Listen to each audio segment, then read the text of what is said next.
this way. All right, thank you.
What we're going to do tonight, we have our agenda meeting. For those of you who have not been here, I'm just going to explain how it works.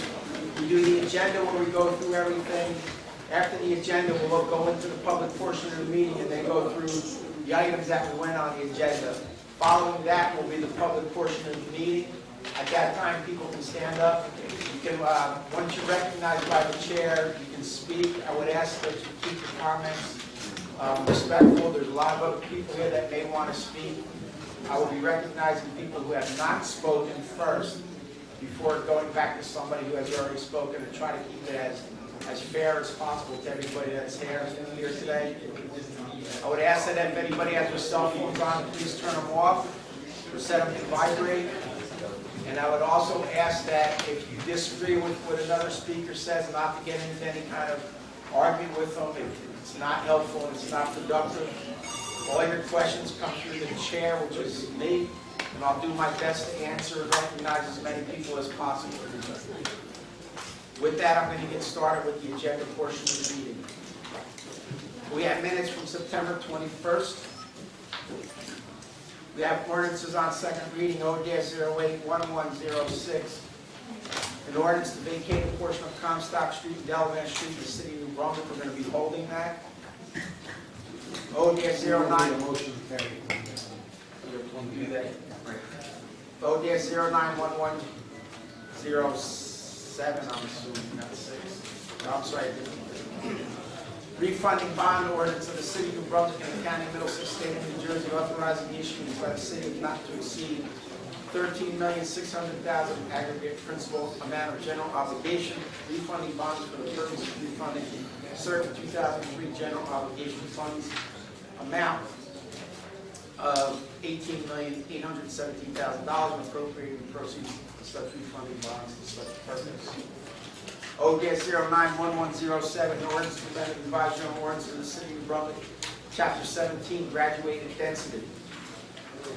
O-09-1108, an ordinance to amend and supplement the revised general ordinance of the city of Brunswick, chapter 2.64, Department of Police amended administrative and vehicle fees for police extras duty from 2011 to 2015. O-09-1109, an ordinance to amend and supplement the revised general ordinance of the city of Brunswick, Title 10, traffic and parking, handicap parking spaces, 100 Right Place and 207 Townsend Street. We have ordinances on first reading. O-01-0110, one is being held at the request of the city attorney. O-010102 is being held at the request of the city attorney as well. O-10103 is an ordinance of the city of New Brunswick appropriating $420,000 from regional contribution funds. Can't hear you. Received from the Township of Piscataway in order to provide funding for new street apartments affordable housing projects. O-10104, an ordinance to amend and supplement the revising ordinance of the City of New Brunswick, Title 10, Traffic and Parking, parking prohibited at all times on certain streets, Plum Street. We have resolutions, R-101101, approve agenda amendments, 02, approve payroll from 9/17 to 9/30. 03, approve restaurant license applications. 04, authorize refund to redeem tax sale certificates. 05, approve request for use of city property requested by Garden State Track Club for Bugalo Park and Pavilion for a 5K race Sunday, November 13th, 8 a.m. to 1 p.m. with an alternate date of Sunday, November 27th, 8 a.m. to 1 p.m. 06, approve liquor license renewal, M&C Flynn, New Jersey Liability Company, 25 Liberty Street. 07, approve request for use of city property. The Iglesia Pentecostal Del Dios Vivo is requesting it. The location, Walton Memorial Park, for a religious event with live music and a speaker, Saturday, October 15th from 3 p.m. to 7 p.m. with a rain date of Saturday, October 22nd. 08, approve request for annual holiday horse drawn carriage drive for 2011. New Brunswick City Market, Fridays, December 2nd, 9th, 16th, Saturdays, December 3rd, 10th, and 17th from 6 p.m. to 9 p.m. 09, approve request for use of city property and closure of streets requested by New Brunswick Recreation and Rutgers University. Bugalo Park and various streets, Big Chill 5K road race to raise funds for Christmas gifts for underprivileged children, soup kitchens, Feed the Hungry program. The closure will be between College Avenue, between Bartlett and Senior Street, Saturday, December 10th, and the time will be 10 a.m. to 11 a.m. at the park. Street closure will be 6 a.m. to 11 a.m. 10, approve award of contract Siemens Water Technologies Corporation for the maintenance and support service for the Memcore membrane filtration system not to exceed $21,600. 11, approved purchase of by Department of Police under state contract Micro Strategies services for telephone systems 911 dispatch not to exceed $6,600. 12, authorize Police Department to purchase one 2011 Ford Crown Victoria under the Cranford Police Cooperative Pricing Systems not to exceed $21,859. 13, approve amendment of resolution R-011182, an additional amount of $13,800 with Design Ideas Group Architecture and Planning for Bugalo Park Entrance Project from $19,500 to $33,300. 14, approve amendment of resolution R-061113, an additional amount of $4,500. The Institute for Forensic Psychology, Psychological Services for the Brunswick Police and Fire Departments, $10,500 to $15,000. 15, approved change order number 5 to Helios Construction, replacement of interior basement door at Henry's Guest House, not to exceed $1,400. 16, authorized payment for emergency procurement. Water utility, 2 VFD cell units for Lockwood's electric motor services not to exceed $35,340. 17, authorized payment for emergency procurement for the Department of Engineering, emergency repair of sewer line at 172 Seaman Street with B&W Construction not to exceed $33,733.86.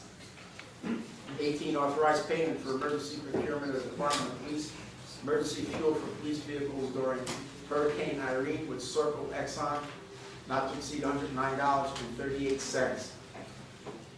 19, authorized payment for emergency procurement for the Department of Public Works for emergency repair of sewer line on Lee Avenue between Howard and Talon Streets with B&W Construction not to exceed $103,095.73. 20, authorized refund to International Crude Corporation due to duplicate payment against 2011 taxes, the amount is $2,136.93. 21, approved raffle license on premises for the New Jersey Foundation for Aging. 22, approved change order number 7 for the lane contractor for the College Avenue wastewater pumping station replacement, not to exceed $15,403.67. 23, approved request to the New Jersey Department of Transportation for an 8-month extension of the 2010 Municipal Urban Aid Agreement for Sedan Street Road improvements to April 16, 2012. 24, approved request for relaxation of noise ordinance requested by a new fence and railings for the installation of pre-purchased backstops and dugouts in Brunswick baseball fields, Saturdays October 8, 15, 22, 29, Saturdays November 5, 12, 19, 26, and Saturdays in December 3, 10, and 17. 25, approved request for relaxation of noise ordinance to Shoals Electric and Communication for crane placement at Robert Wood Hospital loading dock, Saturday, October 15th, alternate dates October 22nd, 29th, or November 5th, 7 a.m. to 4 p.m. 26, approved change order number 10, BlackRock Enterprises, George Street Beautification Phase 2. Construction amount is $193.26 credit. 27, approved budget insertion, Chapter 159 for the Brunswick Tomorrow Summer Soccer Agreement, the amount of $17,070. 28, approved amendment of Resolution R-021110, with the reason for an additional $2,000 with priority medical care for 2011 physician services from $24,795 to $26,795. 29, approved award of contract with Garden State Highway Products, 2011 furnishing delivery regulatory signs not to exceed $17,772.24.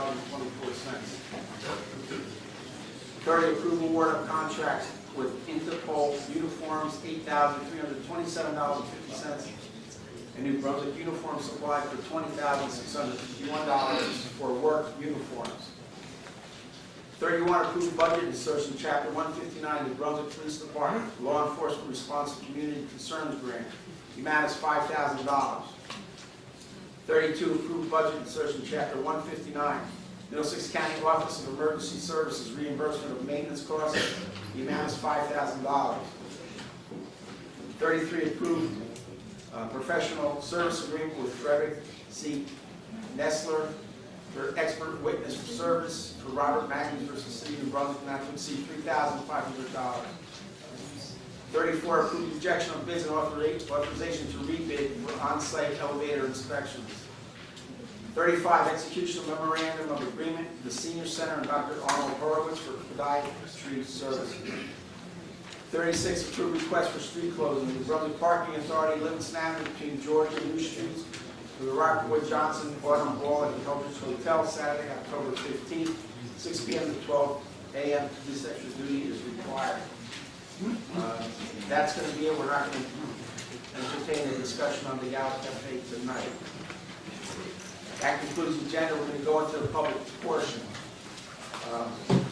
Meeting will come with order. Will the clerk please call the roll?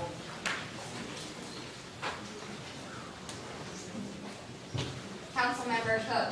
Here. Councilmember Egan. Here. Council Vice President Escobar. Here. Councilmember Garlotti. Present. Council President Racine. Here.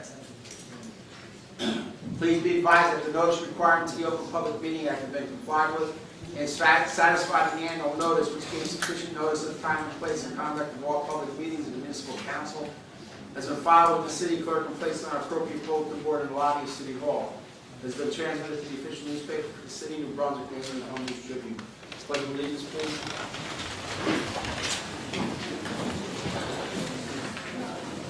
I pledge allegiance to the flag of the United States of America and to the republic for which it stands, one nation, under God, indivisible, with liberty and justice for all.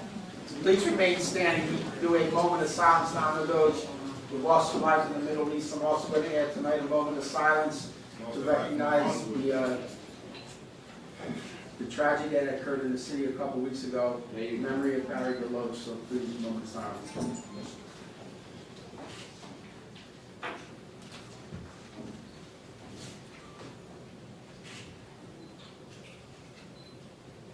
Thank you.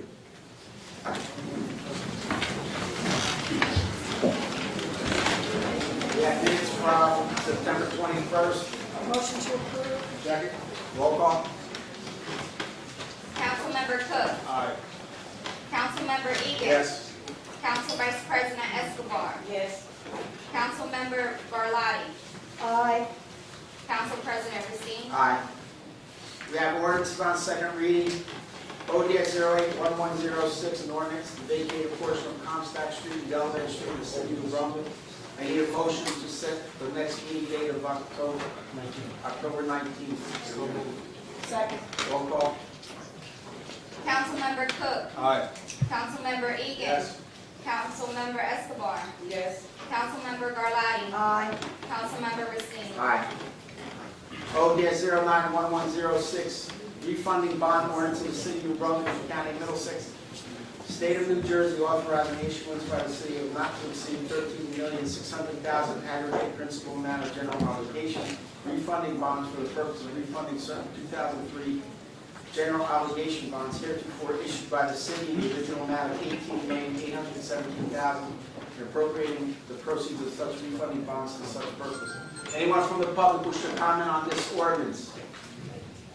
Motion to move the ordinance. Roll call. Councilmember Cook. Aye. Councilmember Egan. Yes. Councilmember Escobar. Yes. Councilmember Garlotti. Aye. Councilmember Racine. ODS 091107, ordinance to amend the revised ordinance of the city of Brunswick, chapter 17, graduated density. Anyone here wish to comment on this ordinance? Yes, ma'am. Yes. Yes, ma'am. Name and address, please. Me and my husband are here today. I'm Sunila Agrawal, he's Anil Agrawal. And our question is, we own a property at 129 Somerset Street, and we just wanted to know what does this mean, the 5,000 limit, how did you determine that? Because our property is less than 5,000 square foot, and if we want to demolish the house and make an apartment building, can we do that? And what is this whole, we didn't understand that, if you can explain a little bit for us? Mr. Patterson? The ordinance is proposing what's called graduated density for the entire C4 downtown zoning district. It's also expanding the district slightly up onto Somerset and Easton Avenue at the intersection there. Graduated density provides that on smaller lots, you'll have smaller allowed heights and densities that can be built on them. As you have larger lots, you'll be able to have more height and more density. For the area that's being added up by Easton and Somerset Street, where I believe your property is, it'll be changing the zoning from what's the C3B zoning district now to the C4 district. It changes the uses slightly. You'll be allowed to do all the permitted uses that are in the downtown area, such as commercial, office, and mixed use, those types of uses. You will be able to have higher density than what is permitted there now if you have a larger lot. If you have a smaller lot, like a 50 by 100 lot, the density and the height that you are allowed up there now would essentially stay the same. If you consolidate your lots into a larger lot with some of your adjoining property owners, you might be allowed to build a larger building. But what was the criteria to put it 5,000? I'm sorry. It's okay. What I'm supposed to do? Talk to him. Just talk. Okay, we were just thinking that how did you set 5,000 square foot limit? Why it is not less than that, like 4,000 or 3,000? That was my question. Okay. Mr. Patterson, the way you come to those heights? 5,000 square feet is the minimum lot size in the city of New Brunswick, except in one zoning district that's on the other side of town. That's the standard minimum lot size, and that's fairly common for a minimum lot size in a town, whether it's in Brunswick or some other towns. And then we set some other gradients for different lot sizes where you can do some different standards. Basically, you're 10,000, 20,000, or 40,000 square feet. Those are typical sizes where you would allow different densities and different heights. Can I ask one more question? Does this ordinance affect our property at all in any way, any other way, except that, like what he said, that they are going to increase depending on the size of the property, we can have more tenants there? Mr. Patterson? It wouldn't affect the number of tenants. That's governed by the city's property maintenance code. Like I said, you might potentially, depending on how big your lot is or how many other lots you could get, you might be able to build a larger building, which would allow you to have more units in it. Oh, Yeah, and you're at 139? 129. Somerset. 129, okay. Thank you so much. Anyone else on this matter? Name and address, please. Judith Karaneski, owner of 5 Cottage Street. My property butts up right next to where this new zoning is going to be. And looking at the chart of who owns most of the house, it seems to be one owner, Lorray. And my question is, what's going to stop him, which I think is going to happen, just from buying up both where he owns it, and just making one giant building, so that when I go out on my deck now, I'm going to be looking at another 20-story building. And being that there's no parking on the street, now where is the parking? That's a limitation in the neighborhood. So I just wanted to know how this is going to affect my property value, just because we are probably the only owner-occupied house on the street. So like we have to again sacrifice so someone else can do what they want to do. And if there's going to be one building, where's the parking going to be? Where's it going to come out on my little street, Condick Street? Is it going to go on Easton Avenue? Is it going to go on Somerset? So, and then this just encroachment just goes a little bit and a little more. I mean, there's down my street, there was never any restaurants, nothing. All of a sudden, some zoning was done without anybody knowing, and now there's a little restaurant behind. And then this just keeps coming down the street. It keeps coming down the street. So, at what point is it? You know, this is just like the city or a couple of developers taking over the whole area. And we've been told at other city council meetings, we're trying to make the city more family friendly. We're a family, we're trying to stay, and it just seems like we're being pushed out. To the point where college students tell us that we should move out. That, you know, that they have the right to party until 3, 4 in the morning, which I don't understand why that is. We live there with taxpayers, and we don't even have a quality of life. And we've had to renovate our house to put the bedrooms in the back not to hear the noise until 3, 4 in the morning. This is on Condick Street, and I'm sure we've had plenty of calls into downtown regarding it. So again, we just want to know where's the end point? Where does it stop? Because we're already pressed between the hospital and developers and Rutgers, so. The proposed ordinance does not take the C4 zone all the way over to Hardenberg Street, retains the R5 zoning there, which is single family, 2 family. It basically is adding in the area that is closest to Easton Avenue on that block, which is a block from the train station and across the street from University Center and the Cantor Center. It's a relatively highly developed area already. If a larger building goes there, it may address some of the issues that she has. We've spoken before on some of the issues with some of the conflicts between some of the student tenants and some people who aren't students. A larger building might provide more housing there that is more focused for a student-oriented population, which would decrease the conflicts that you might have with some of the neighbors there who aren't, if you're doing a taller building that might have some higher density. As to her parking issues, any applicant would have to come and submit an application to the planning board. They would have to provide that they would meet the parking requirements or justify why variance might be provided, and potentially you would have better parking in the area than you would have now. If a larger building went there, they would have to have probably structured parking rather than just parking in people's backyards and so forth. How close to the conversion? I believe there's one property between her property and where the boundary is. I know we would do this all before, but if we're already here at a meeting and they're telling us we're changing the zoning, I don't know if it's true, I can almost guarantee it's probably like a shovel-ready project, I'm sure. We're gonna have like some type of something somewhere. I mean, like, what would be, if Foray bought out the whole corner, which he technically almost can right now, or build right now, so what would be the maximum height? I don't wanna go on my deck. I already have to look at the houses next door to me, which used to be backyards, which you already gutted out, or whoever owns them, and then there's just a bunch of cars. College kids running through parking cars, which we were told at another meeting that this is not permitted, but somehow there are like 20 cars there now. So now I'm gonna have a building, I'm gonna go on my deck, and I'm gonna sit out there, and I'm just gonna have people looking at me, no more stuff. I mean, I understand it's a college town, I understand, we're not trying to be difficult, but we go through this every single time. We're told one thing here, and we're trying to be good neighbors, and we're being told that the city, the hospital, we're being good neighbors, but At the end of the day, we're at the short end of the stick, and then what, then we're gonna be forced out? My family lived there 60 years, family owner occupied, and then we have to go because somebody's looking to profit?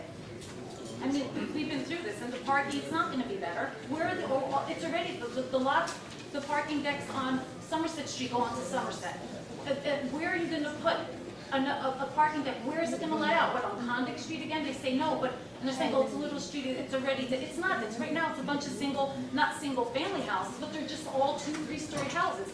Now, that's nothing compared to a 15-, 20-story house. Oh, my 3-story house, and now I'm gonna have a 20-story building next to me. That's like not within, I'm sorry, within the zone, that's not within the whole, aesthetic of the neighborhood.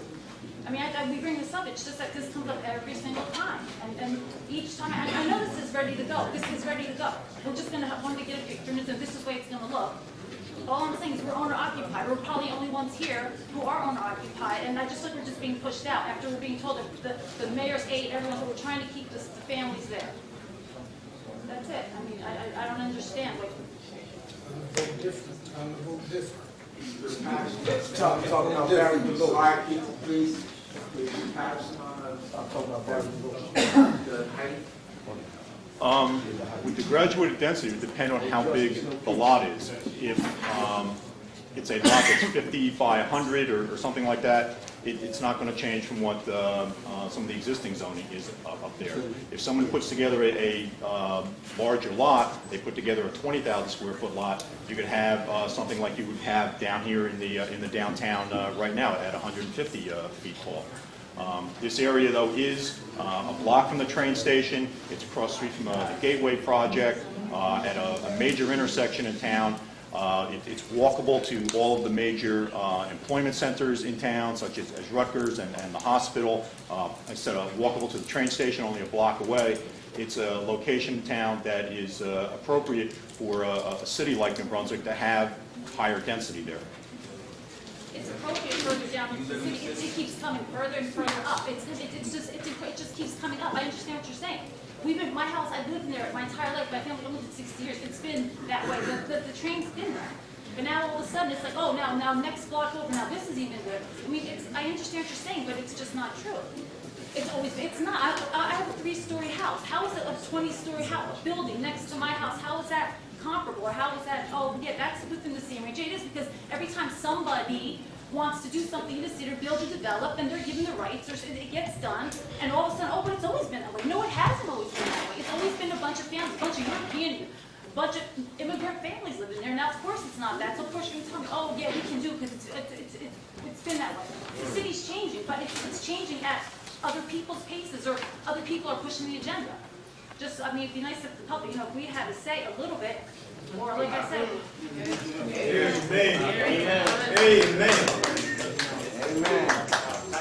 Anyway, that's it. But I would like to, because when something is ready to be built, or if there is, I would appreciate if we'd be notified so we can take a look. So at least, I mean, if you're going to say you want to be good neighbors, or just so we have a chance to see that, you are telling us the truth, that this is what's going to happen. Because like I said, we are trying to stay owner occupied 60 years, so I mean, I don't feel like being pushed out at this point. We just spent a lot of money fixing the house under the impression that that's what the city was trying to bring families in.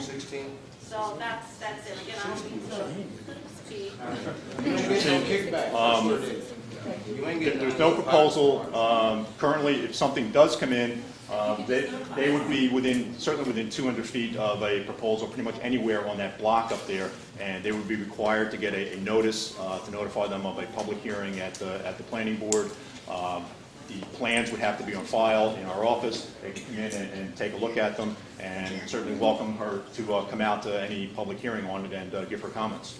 That's all. Just the main thing is, are we going to know before, like I said, before all the machinery, heavy equipment out there digging? Are we going to know before then? So like, oh well, it's already done. And then we can't stop it. It's already in progress. That's what happens all the time on that street.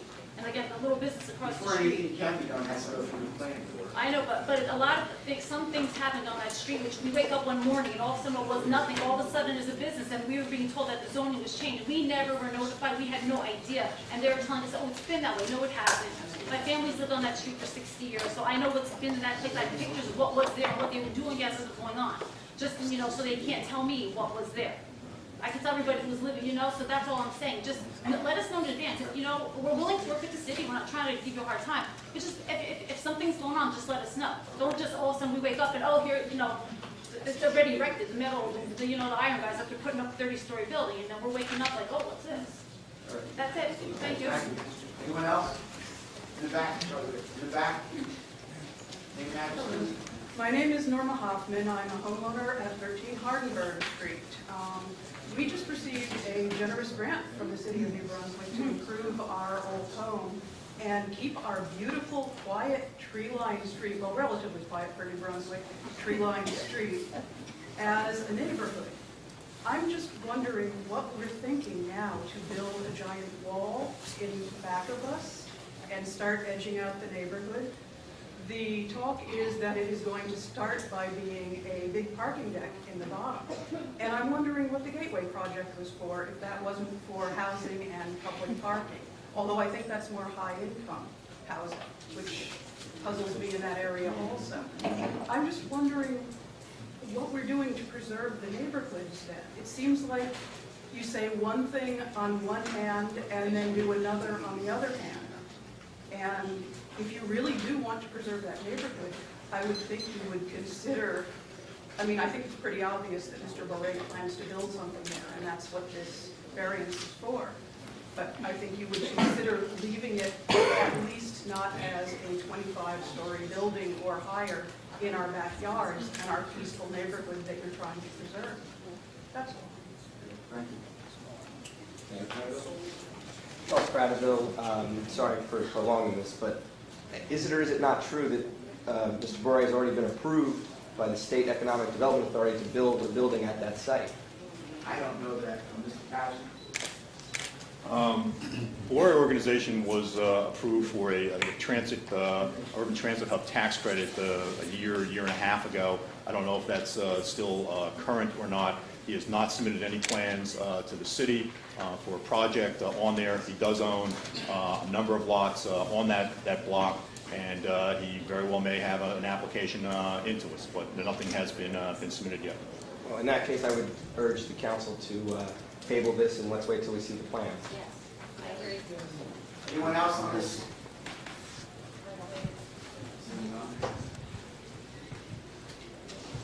Make a motion to approve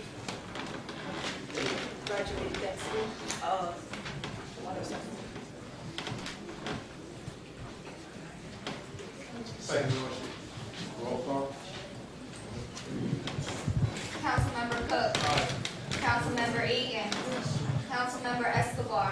No. Councilmember Garlotti. Aye. Councilmember Racine. Aye. O-09-1108, an ordinance to amend and supplement provided in ordinance of the city of Brunswick, chapter 2.64, Department of Police of the Brunswick, Department of Police, amend administrative and vehicle fees for police extra duty from 2011 to 2015. Anyone wish to comment on this ordinance? Seeing none. Move the ordinance. Second. Roll call. Councilmember Cook. Aye. Councilmember Egan. Yes. Councilmember Escobar. Yes. Councilmember Garlotti. Aye. Councilmember Racine. Aye. O-09-1109, ordinance to amend and supplement advisory on ordinance of the city of New Brunswick, traffic and parking, and add handicap parking zones, one at 100 Wright Place and one at 207 County Street. Anyone wish to comment on this ordinance? Seeing none. Motion to approve. Second. Roll call. Councilmember Cook. Aye. Councilmember Egan. Yes. Councilmember Escobar. Yes. Councilmember Garlotti. Aye. Councilmember Racine. Aye. Ordinance on first reading, O-101101 is being held. O-101102 is being held. O-101103, an ordinance of the city of Brunswick appropriating $420,000 from regional contribution funds received from the township of Piscataway in order to provide funding for new street apartments and affordable housing projects. Motion to approve setting down October 19th for public hearing, same date to be advertised. Roll call. Councilmember Cook. Aye.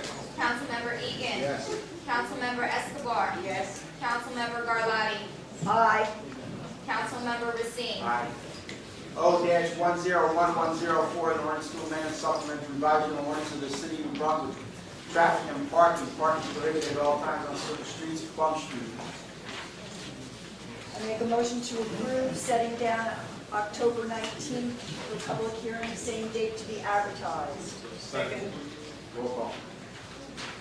Councilmember Cook. Aye. Councilmember Egan. Yes? Councilmember Escobar. Yes. Councilmember Garlotti. Aye. Councilmember Racine. Aye. We have resolutions R-101101 through R-101136. Anybody wish to comment on any of these resolutions? Seeing none of the resolutions? Second. Roll call. Councilmember Cook. Aye. Councilmember Egan. Yes. Councilmember Escobar. Yes. Councilmember Garlotti. Aye. Councilmember Racine. Aye. We're now going to enter the public portion of the meeting. This is where you can speak on anything. If you have something to say, please raise your hand so I can recognize you, and then your name, address. Please don't interrupt me until I'm already speaking. Yes, sir. Name, address, please. Can I? Yes.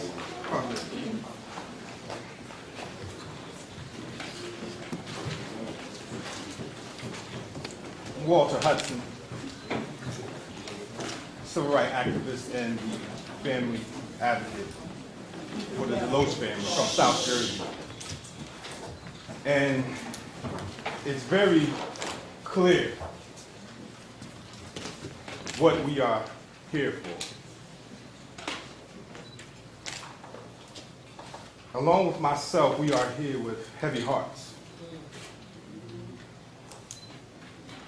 Heavy hearts because no, Mr. Barry Deloach was not my father, but I can connect to that situation because I lost somebody close to me through police brutality. A lot of us here with heavy hearts because they are related to some of the other victims who was killed by your police. And I want to say to the council tonight, and as I told the mayor last night, blood is on your hands. You may not like what I say, but respect it. I can't make it no plainer than that. I'm asking first that on your agenda, next agenda, that you make the citizens of New Brunswick first on your agenda, their safety and their welfare. Now, if you are not prepared to do that, we on the agenda of our own. That's right. And the agenda that we're on is a withdrawal of economic support. And I don't think that you want that to happen. I don't want that to happen. What I do want is at some point we have to sit down at the round table to come up a plan of action to change the structure of the New Brunswick Police Department. 4 people died under Mr. Cahill administration. First murder under his administration, 91, I was 10 years old. And my activist buddy here to the side was doing what I'm doing right now. And years later, 2011, he's still in his administration. There's been no police accountability. And the people, they calm now, and I appreciate it for that. But it ain't gonna always be like this. We're fired up, and we ain't gonna take it no more. So what I've done, I devised a letter, a resolution, that I want to give to each and every one of you.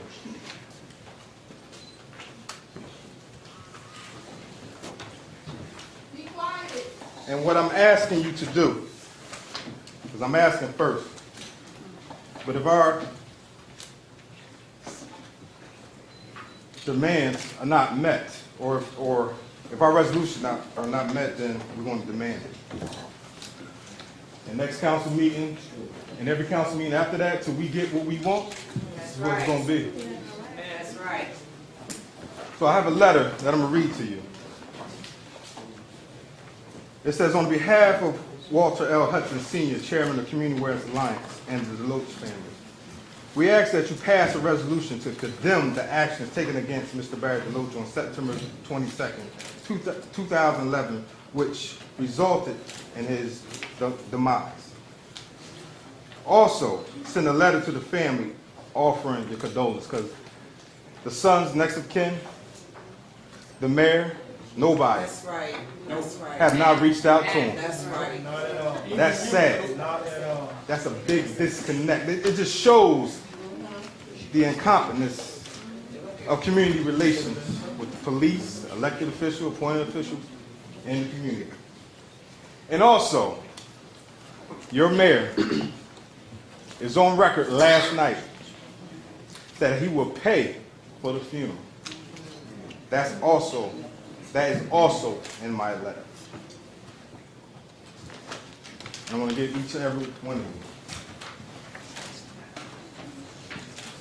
Now, I don't know if you care or not, because I don't know if you live in this community. I mean, I look around and I seen some expression, eyes going up in the air, you know, things like that, you know, twirling the thumbs and the fingers. Time limits. So with that being said, it's either you're going to work for us, or we're going to work against you. Amen. Now, the decision is yours. The change of discourse is all in the air. Look at them brothers and sisters in Brooklyn. Them brothers and sisters over in California, Los Angeles, London, my homeland of Africa, Egypt. Now, if you don't want that type of change in discord to come into New Brunswick, I suggest when you go home tonight, think long and hard about the people. Because if not, we ain't no different from Brooklyn. We ain't no different from Los Angeles. We ain't no different from Egypt. We ain't no different from London. It can happen here too. It just takes somebody fired up. And I think we all are fired up.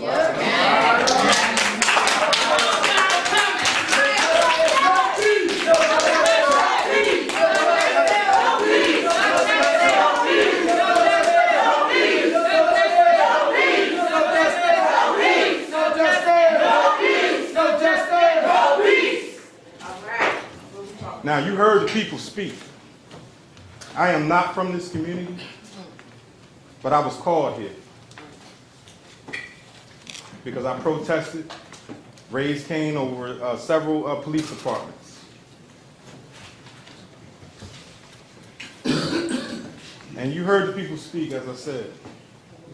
If it ain't going to be no justice, it damn sure ain't going to be no peace.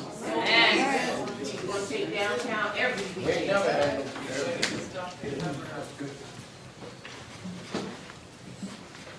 Good evening. Sir, your name and address, please.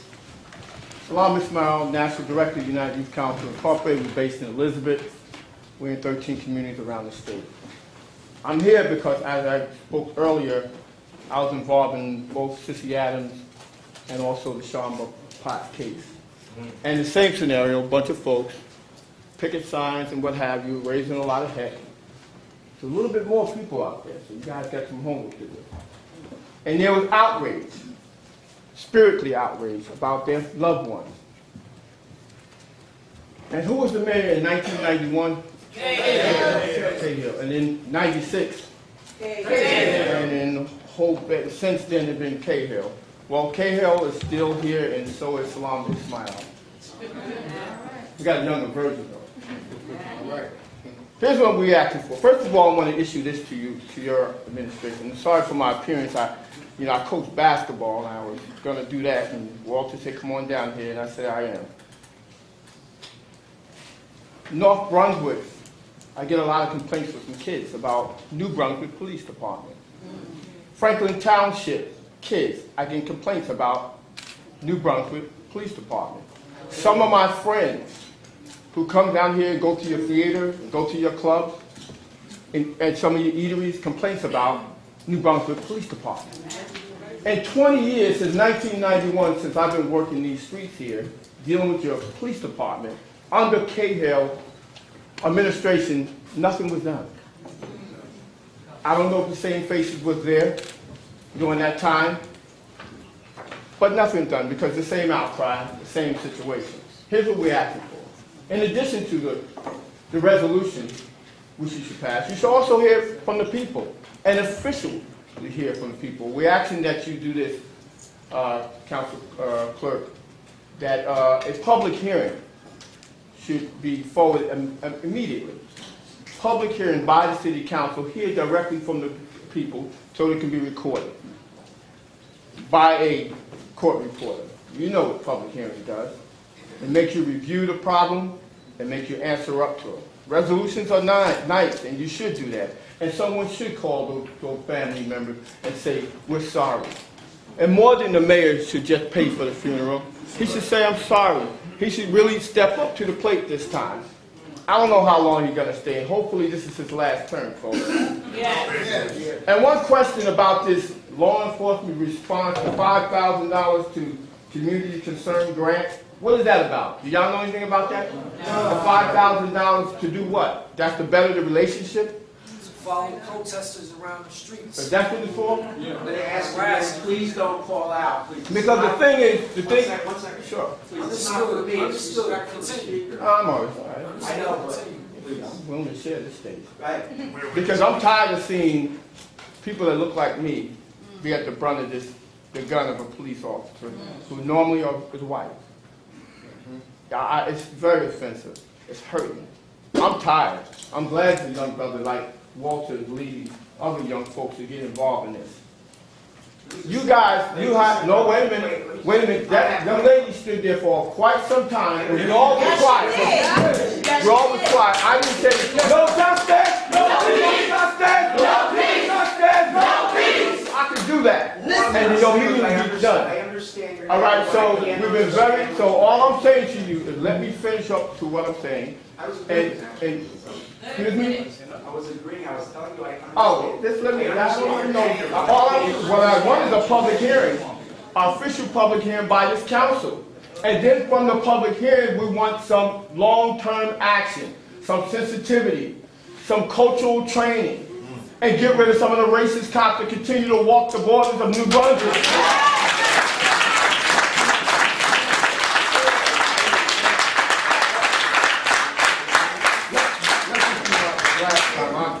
We have sent a letter to the Justice Department and to ask them to come in there, the Community Relations Department. So hopefully they'll be reaching out to the mayor and your administration. And I'm hoping that you guys don't do what Cahill been doing for 20 damn years and take this by the horn and say, "You know what? Yes, there's a changing community. Yes, there's immigrants. Yes, this community is getting browner and browner. We get richer and richer." So there's a different dichotomies happening here, folks. So those of you who are working class people, watch out. They're going to be pushing you out. You know what I'm saying? The blacks, you're going to get more harassed and pushed into your corner and telling you shut the hell up, or they're going to beat you up or kill you. So this community is changing. But one thing different. The working class is going to be hooked up with the immigrants and the blacks, and they're going to say, "We're tired, we're fed up, and we ain't going to take it no more." So it's on your head. No more blood, folks. Step up and do the right thing. Thank you very much.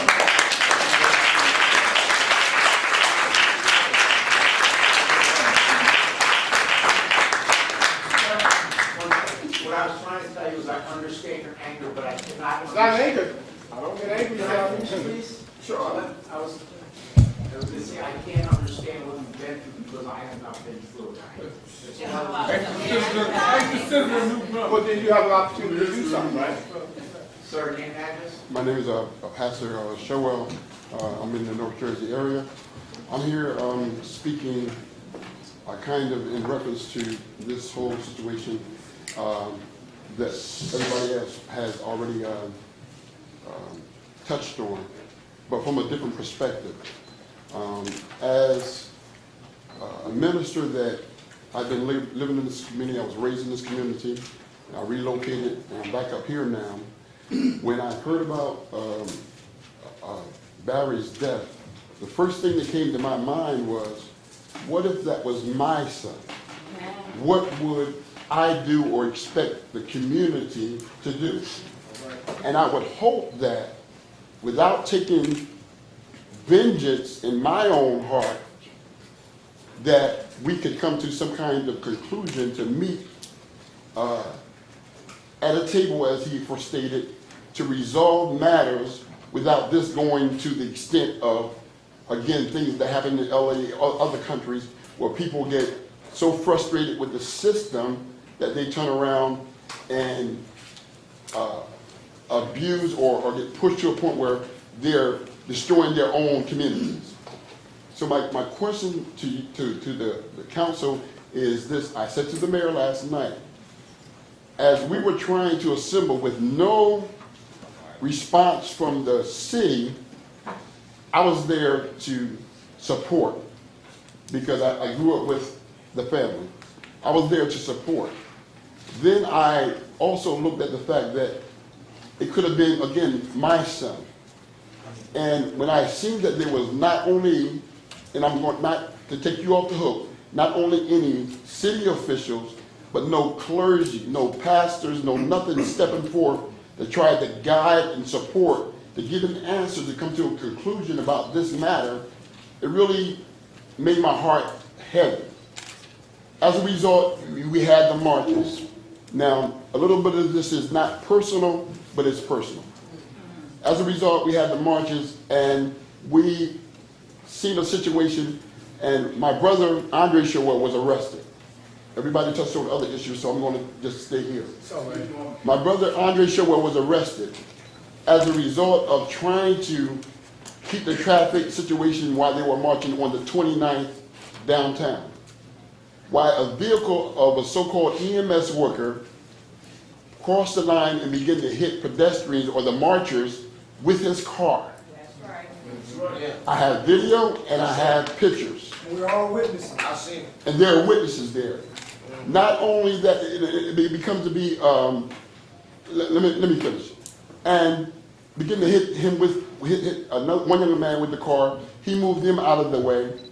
And the vehicle proceeded to hit him with the car. Not once, not twice, not 3 times. So to correlate that with this, how many people have to die before we do something about this? While somebody's being hit with a vehicle, an EMS worker that's supposed to be taking care of people uses his vehicle, which can be used as a weapon to abuse or to, hit someone with. There's no justification for that. He gets frustrated and allegedly throws a bottle, and it turns into more stories than one.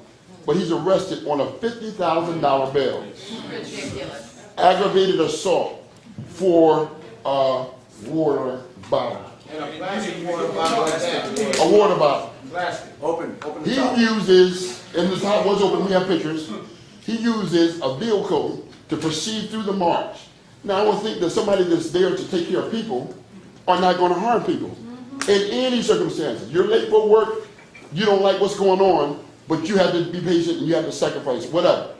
But to abuse his title and push through the crowd, it says something about the fact that not only was we didn't get a response from Barry about Barry's situation, but then that the same law enforcement could turn around and arrest a man, let him go, let the EMS worker go, and come up with some Trump charges about He received lacerations and all this stuff. You should know the report by now. I'm quite sure you're more than updated.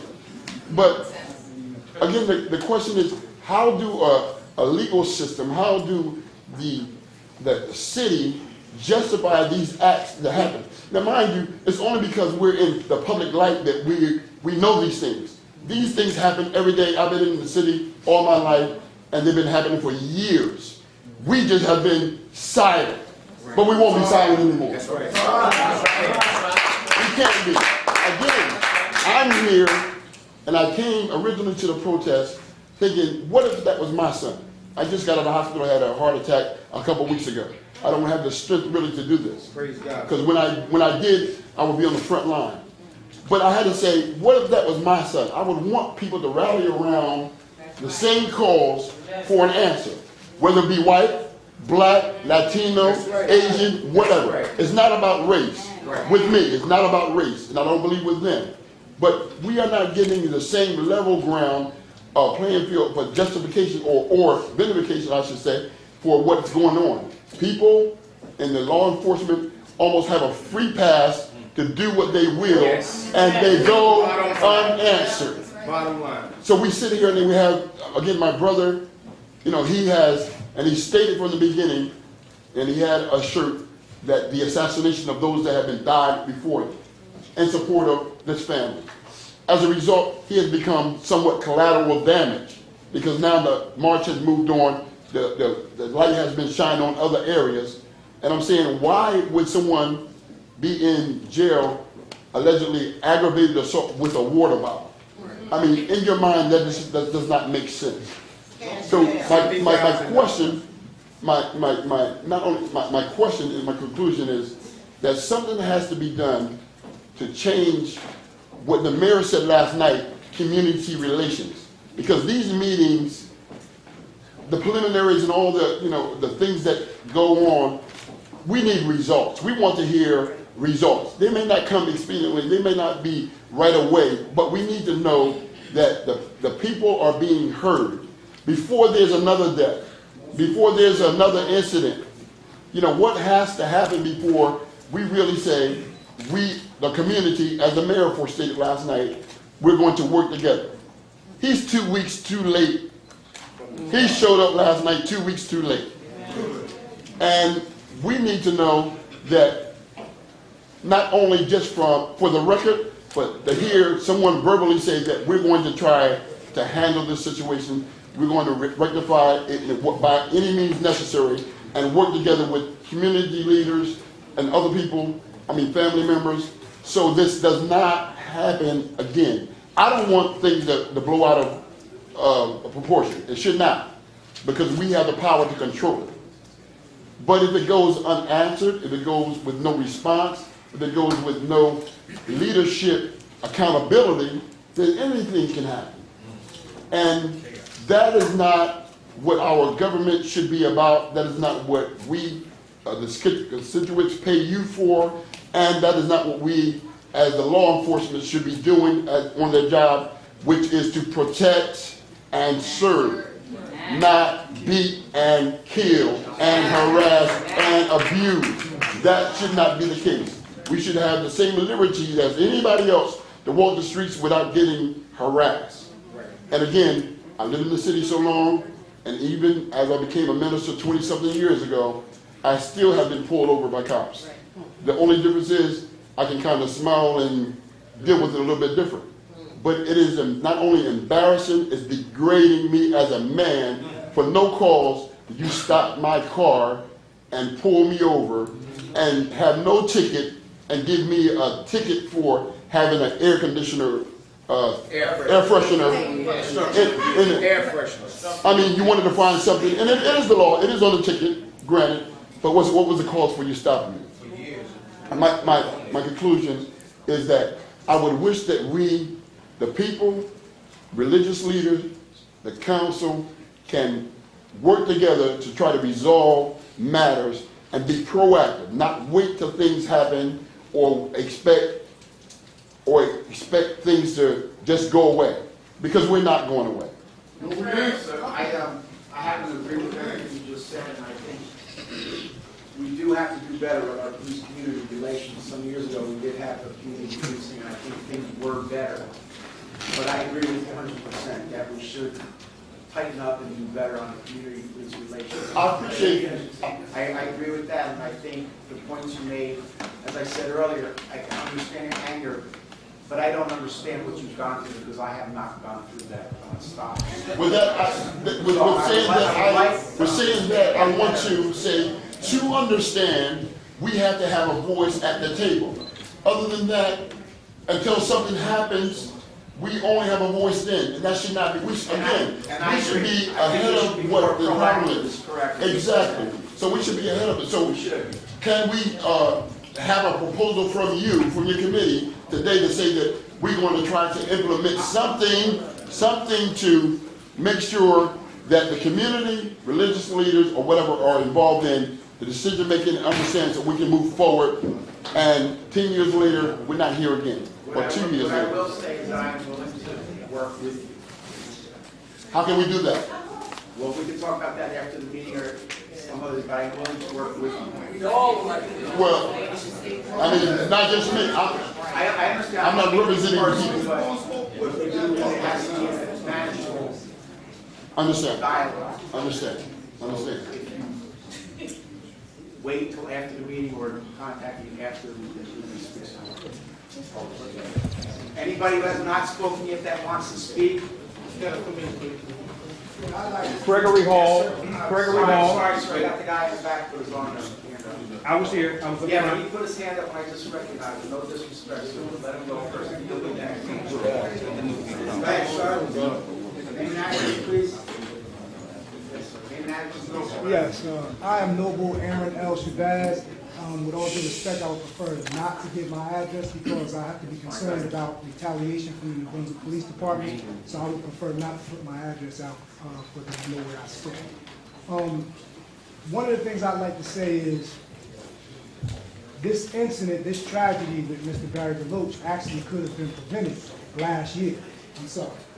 Could have been prevented last year because there were 2 incidents that I had to endure with the same officers.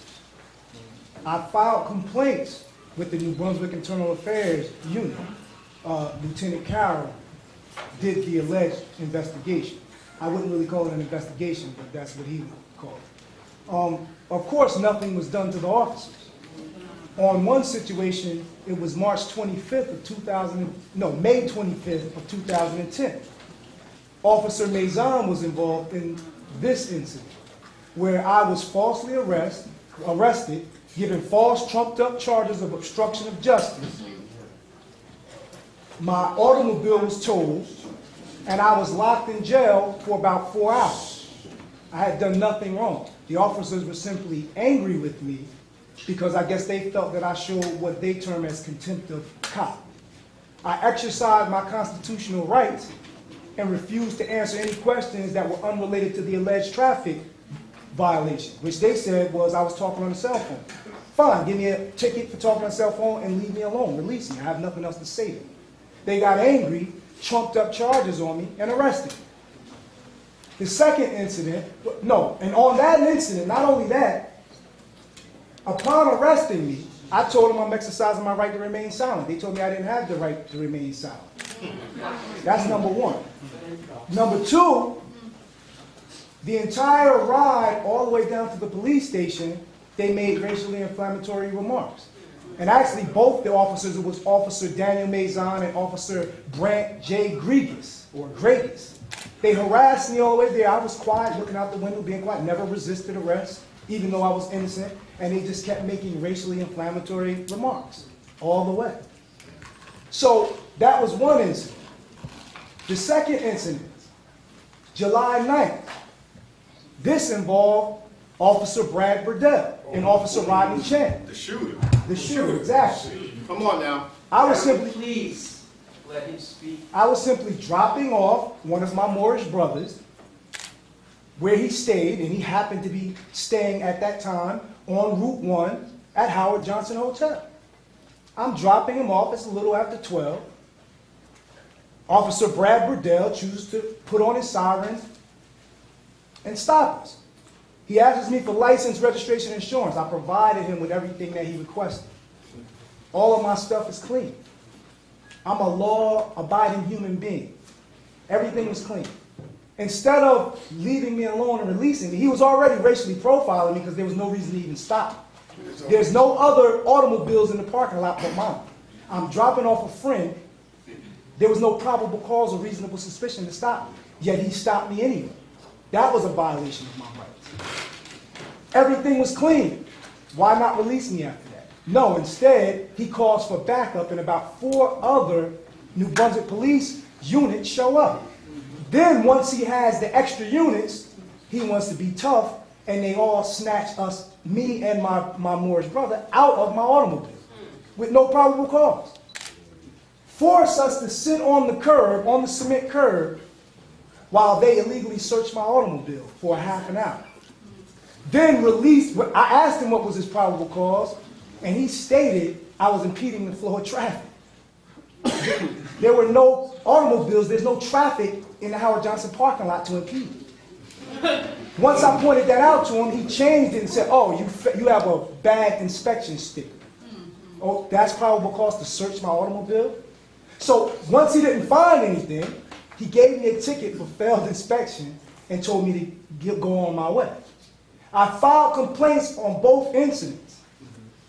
It took the New Brunswick Internal Affairs Unit about 7 to 8 months to even respond to me. Did you get a response? Yes, and the only reason I got a response is because I took it to trial, defended myself. Was it a written response or? Yes, it was a written response. And the only reason I got a response, this is the corruption within the New Brunswick Police Department. The only reason I got a response is because I took it to trial, defended myself, and won. Right. So I forced him to have I put in my own request for discovery, and one of the things I requested was the results of the internal affairs investigation. That's Since there had not... That's the only way you got it? Yes, because since there had not been an investigation, I forced them to have to do one once I requested the results for discovery. That's the only reason I got it. So understanding this, you see that the corruption is not just the regular police officers on the beat. Internal affairs is corrupt. So when you say follow the system and file complaints, I did it. And if they would have stopped Brad Burdell and Daniel Mazon when I filed my complaint, Barry would be alive. So when they say, so when Brother Walter says that there's blood on the city's hands, it is because you could have prevented this by simply giving me justice first. But since the city was negligent in responding to the problems that I had with my rights being violated, now you have a man dead because the city never listens to us. You never listen to us. And so the bottom line I would say is, what I want to know is, what, number one, because I addressed the mayor on these same issues yesterday, and he's now telling me he's going to go talk to Lieutenant Carroll, and he's going to investigate, and that if I don't hear from him in 2 weeks, then call him. Yeah, right. Well, number one, after hearing what I just said, I won the trial. Who wins in New Brunswick? No. So the fact that I won is already proof enough that Magistrate Philip Burrow knew that the officers were lying. He knew he couldn't find me guilty. But to add insult to injury, even the New Brunswick magistrates or so-called municipal court judges are corrupt also. Because the officers committed perjury on the stand. That's right. Lied. Evidence too. I provided proof that they lied. Officer Burdell lied and said he never illegally searched me. He only held me for 5 minutes in that parking lot, gave me a ticket and released me. I did another request because I study law. I did another request, forced them to have to give me the audio CD of the Officer Burdell's communication with the dispatch, with police dispatch.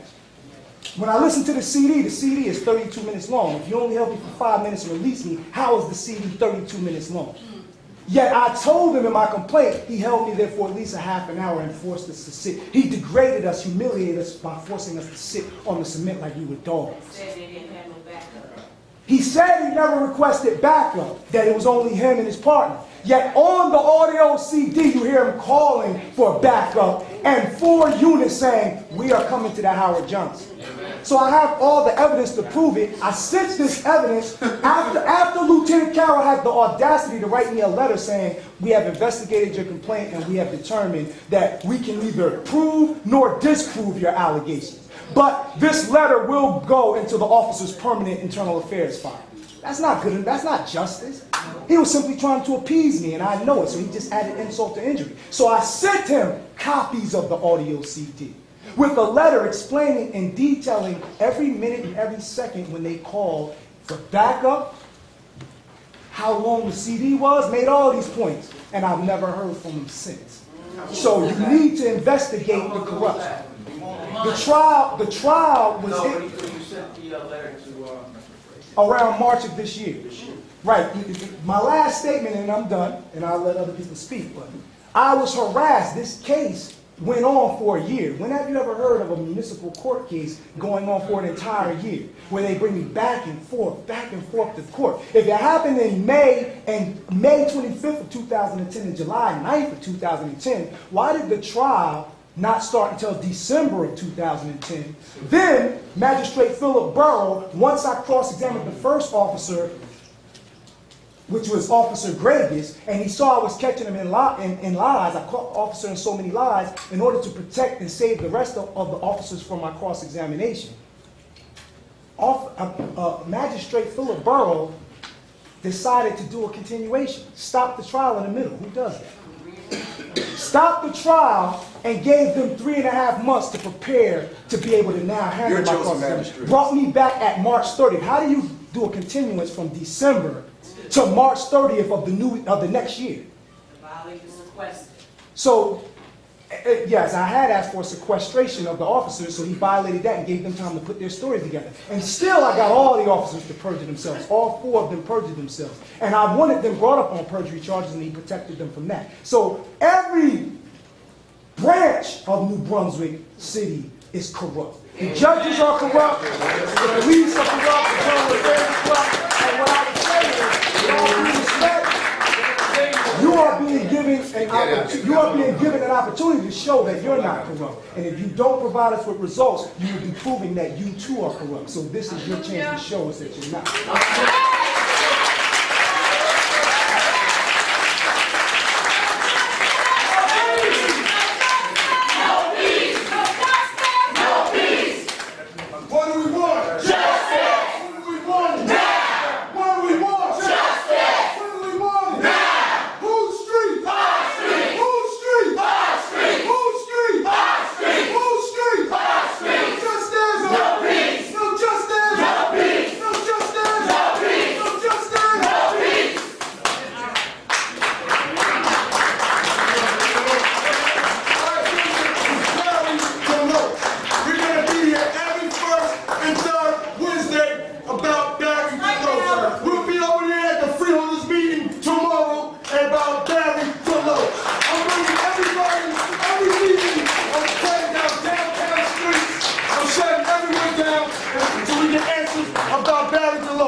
Cold cases that need to be opened back up all. Every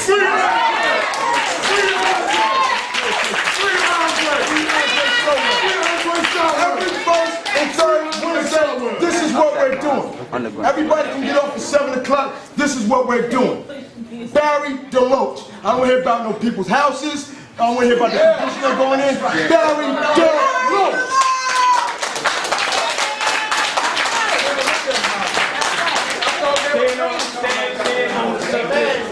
President Gregory Hall. 1 second.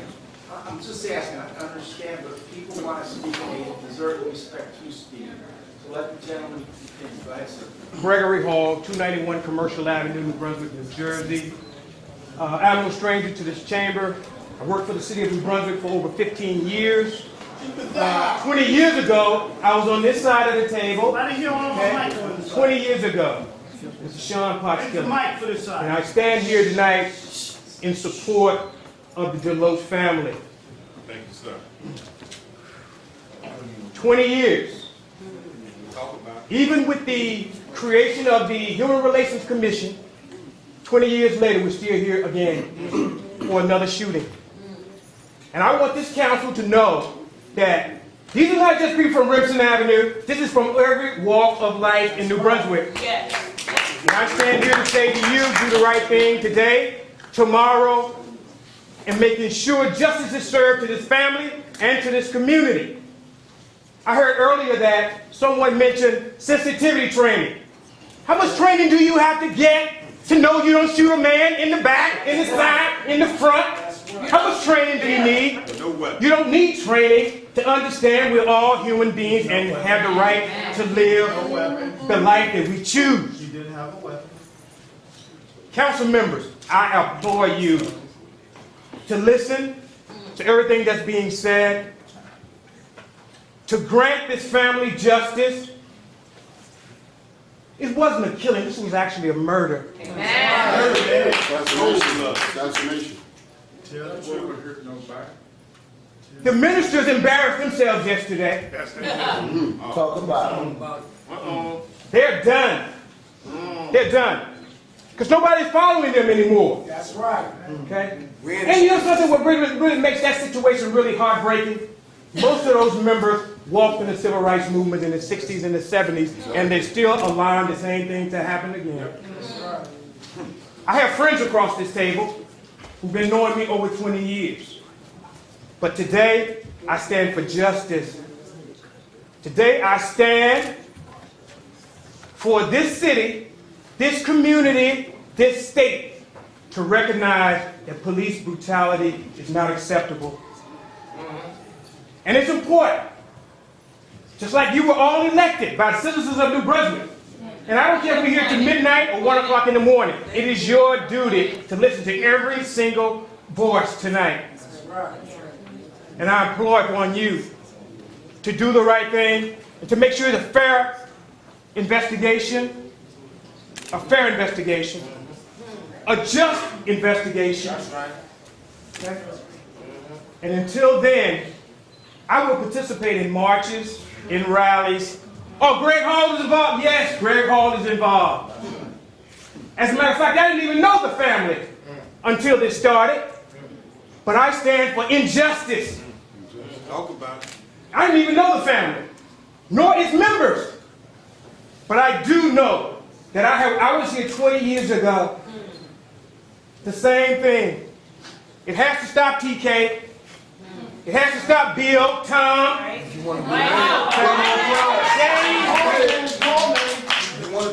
know them. They're good friends of mine. I've been knowing them all my life, all my career here. And they know I'm a man of integrity. That's right. Go ahead, bro. And when you see me stand, I'm standing for justice this evening. Truth. Okay. Righteousness. How long does this go on? Not long. Not long. How long? Not long. How long? I'm not a grandstander. I'm a very humble brother. But when things get out of hand, where they are now in New Brunswick, it has to stop. Mr. Chairman, it has to stop. It has to stop. I didn't attend the meeting last night, but I heard it was a complete embarrassment to the mayor. Yes, sir. I heard you. Okay. It was an embarrassment to the city. You guys represent us. You represent us. Listen. Do the right thing. And you know something? Some of you want to stand over here with us. True. And I respect that. And I understand that you want to have your jobs and your career. But how long do you stand on the side? Why? That is not right. All right. All right. All right. How long do you stand? That's what I'm talking about. Right. If you don't stand for something, you'll go for anything. You'll go for anything. Jimmy, you're part of this community. This is your district.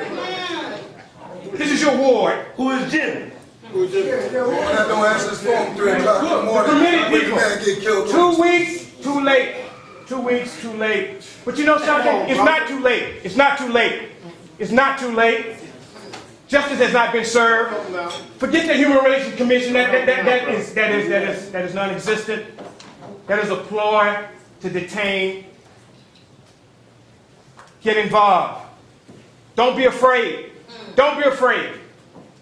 Don't be afraid. Stand forth. Thank you very much.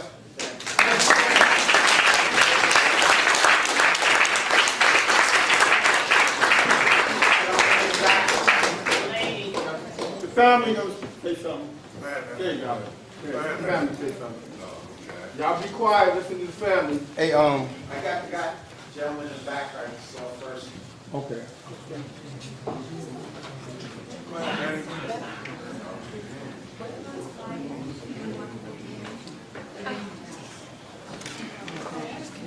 Respect the family, folks.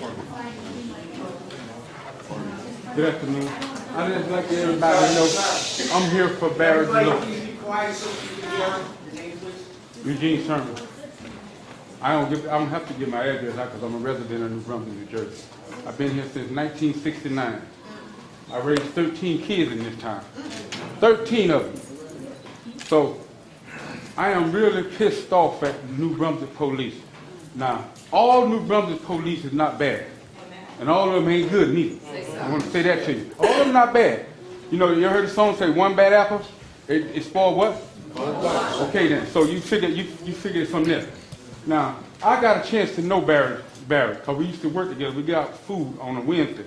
Now, everybody here, I'm going to give you something to think about. You ever watch cops on TV? Yes.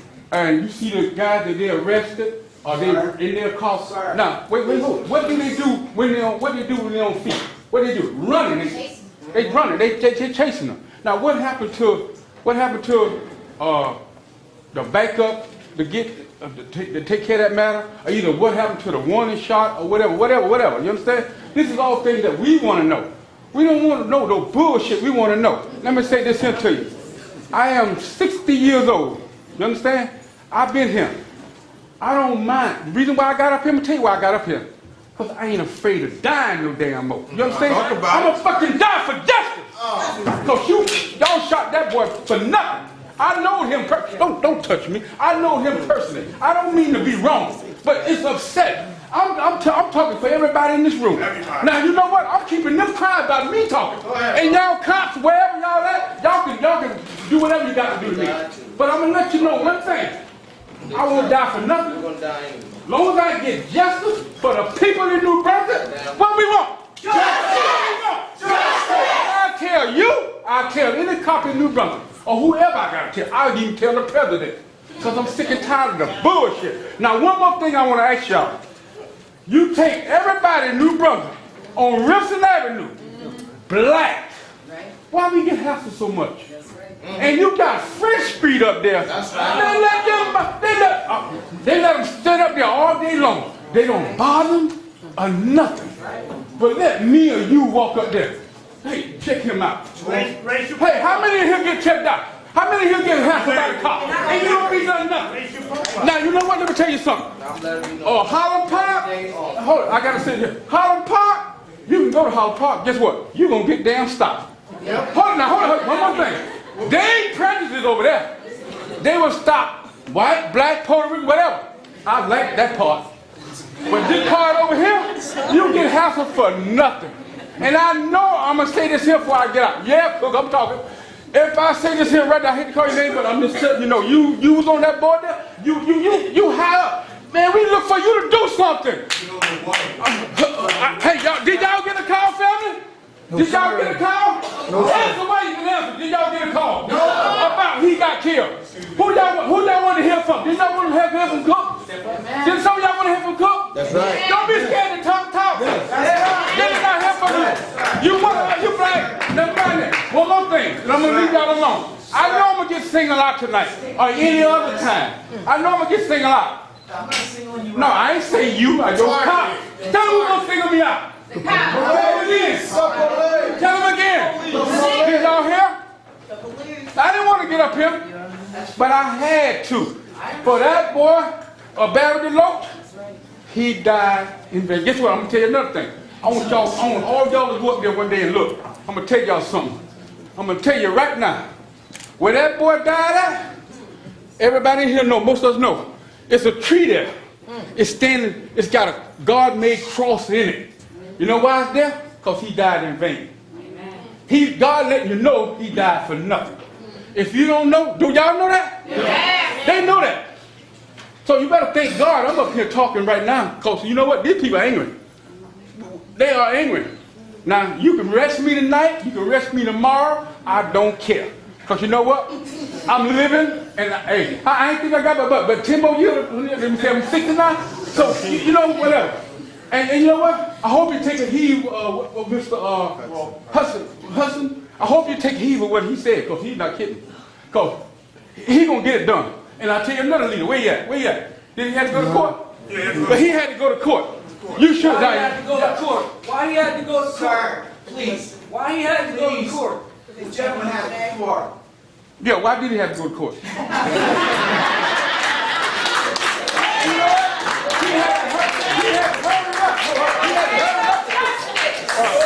I'm gonna cut it short, but like I said, This is the brother. all right? This is the brother. Pay attention. Everybody be quiet. Let the family talk, please. My name is Benny DeLoach, I'm Barry's brother, along with Nate here, cousin Jason. I just want to say, as I look at all of you guys right here, right now, right, and it's not black and white what I'm getting ready to say, but as I look at you guys, I just can imagine, before I even say anything, when was the last time anybody in here heard about black men shooting white boys? See, we don't hear that no more. Okay, we got a track record this long of the blacks getting shot up by the white boy. Come on, y'all know what this is. We getting tired of this, man. Pretty soon the people gonna shoot back. We don't want that, man. We need an example set right now so this fire can get turned down, because you're wide open right now. It's obvious in the whole wide world's eyes that this is a brutal murder. Okay? And my mouth is big because that's my brother and I love him. I can't silence this mouth. I can't put the mouth to silence unless I know justice has taken its proper place in this matter. Okay, so I'm not a push it under the rug type of guy. Not when Barry is gone. Okay, and I'm gonna be honest, there's a lot, my family's under a lot of stress financially. We didn't expect none of this, okay? And it's not easy on us, okay? And piggybacking on what the brother said about one of the officers that he was talking about, I'm not gonna get into the case, but he got involved with one of my sons, I'm not gonna say his name. And my son is not here right now because of that same officer. Okay, I can get all the facts straight, but he is the reason why my son, 18 years old right now, is sitting in Middlesex County over nothing. Bottom line, you know it's a bunch of corruption around here. The point is, when is somebody gonna be man enough or woman enough to say, you know what, this is enough? The buck needs to stop right here. Let's use this incident right here with Barry DeLoach as a stepping stone so that to send a signal out, not just here, but all the way around the world to these old foolish cops that ain't got nothing else better to do but get a gun and license to kill. Okay, if we send a message right now, we could stop something. But New Brunswick and the people that's in charge here, if you let this slip through the cracks, what do you think the world's gonna say? What do you think? There ain't nothing you can tell me if justice ain't served. I don't want to hear nothing from none of y'all. If there ain't no justice, don't even look at it. I don't know New Brunswick. But if it ain't no justice, I guarantee you, it will be a New Brunswick when I finish with you. It will be. And this is Benny DeLoach talking. I ain't got not a warrant nowhere. I done paid the job millions of dollars already. I've been through some trouble, but I'm out. I don't owe you nothing, and I got a chance to speak what I feel, and all I'm gonna do is speak the truth. So if you don't like the truth, you should be mad. Okay? But if you understand me, you should, if you love the truth, you should understand everything I said. Now just imagine any one of you, if that was your son or your daughter or your father or your nephew caught up in this. You wouldn't be sitting over there just being still. It ain't like that. And there's too many people around here now that's going to witness this same type of thing. People hurting and can't never get answers. Come on, New Brunswick, how long we going to run this race? I've been here 44 years. All right? And I can almost go out on the street and point the cops out that's corrupted by eye. It's called discernment. I know them when I see them. Okay, I'm sitting in my Cadillac with a nice, pretty Cadillac. Totally legal. Sitting on the cell phone talking to my wife. One cop pull up to my car, one come inside, the other one underneath the tailpipe. What the hell are you under my pipe for, man? I said, tell your buddy, get from back there. Okay, next thing you know, I'm going to have drugs on me. Yes, they doing that. It needs to stop, man. The corruption is outrageous, and y'all know it, and y'all ain't doing anything about it. My suggestion is clean the whole house. Clean all y'all out. Boom. Get a whole new house.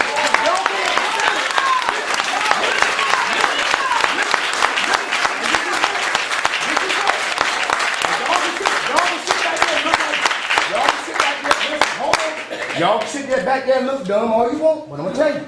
I'm gonna tell you the truth. If y'all knowing that y'all wrong and don't do nothing about it, y'all know good and well all y'all tails deserve to get on up out of here and let a new crew come in that's gonna try to do some justice here. Right now, we about to be satisfied with a whole brand new crew. At least we got something else to start with. Start with eliminating the mayors. Because too much of them went on under his watch. I'm just keeping it real. You shouldn't have got Barry. I wouldn't be saying nothing. Probably. But it's a shame to say that. But now that you got him, I'm gonna run my mouth. And everybody else gonna come forward and say what they feel. And all of this all of this marching, all of this chaos, all this aggravation that you're experiencing right now is because one of your officers fatally shot and killed my brother. Amen. Okay, so if he wouldn't have did that, we wouldn't be here right now. So the job is on y'all right now. That's right. Okay, we doing what we trying to do as a people. This is all we got. You guys are in charge, and we can't get you in our corner. We can't get on the same accord. Why? You see something happen that's wrong, you sweep it on the rug like nothing happened. I don't watch this happen in New Brunswick too much, man. I just can't do it no more. Okay, and I'm gonna squeal like a pig if something happens. I'm not gonna shut up. I'm watching y'all. I'm watching. If it don't look right, I'm going to raising hell again. I ain't gonna stop. I'm sorry. I'm sorry. I'm sorry, and I'm hurt. I'm hurt. You took something very valuable from me, and the hurting part about it, this is the hurting part. This for the shooter again. I like going to you. I like going back to the shooter. The man does not deserve to die in vain. Okay? That's the killer part. Wasn't an evil bone in that boy's body. Not an evil bone, and the whole world knows that. In a nutshell, the whole world knows y'all screwed up on this one. And I'm going to leave that right there. I'm going to leave it right there. But don't get me wrong. And I'm going to say this because this is the type of man I am. Okay? I wouldn't even wish death on the shooter. But he needs to sit his behind bars for the rest of his life. Can y'all do that for me? Can you do that for me? I'm not looking at anything else anybody else might be looking at. Let me tell you what Benny DeLoach wants for his brother. I want to know that his shooter, Mr. Burdell, whoever you is, he needs to spend the rest of his life in jail. Now you notice I didn't wish the death penalty on him, right? That's the type of man that's the type of family Barry come from. Okay? We're not thinking retaliation, we're thinking justice. That's right. Okay? Now if y'all show us some justice here, I'll stand up for New Brunswick. You know why? Because the change has came. Amen. And it gotta start somewhere, man. Why not start here? You got a case where y'all dead wrong, so why not start here? Let the community see y'all stand up on your feet and we get behind you. Make an example.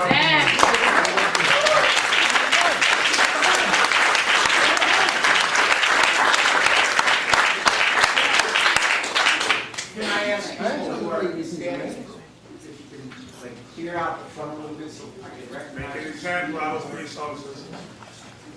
Make an example out of us. Cameras, please. Be a little less intrusive to what I'm looking at. You ready? Yes, sir.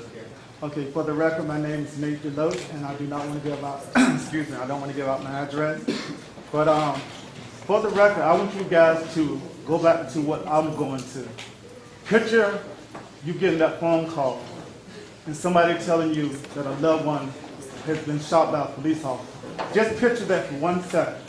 Visualize you getting that phone call and someone telling you that your brother has been killed by a police officer. Seek that in for a second.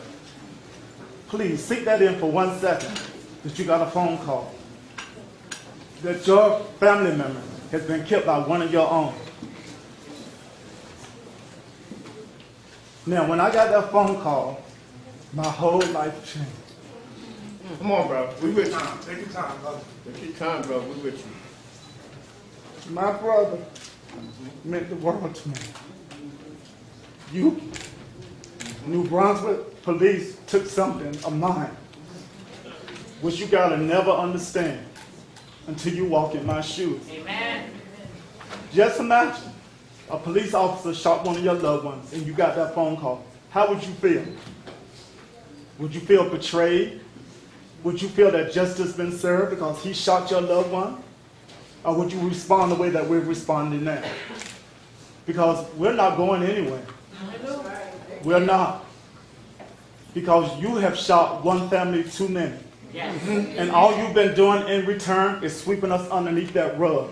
Well, guess what? That rug is coming up right now. I'm serious. Every day of my life, I got to go down memory lane, thinking about everything that me and my brother went through. But besides my brother and the members of the family in this community, more than anything in this world, I think about his two sons, the two Barrys.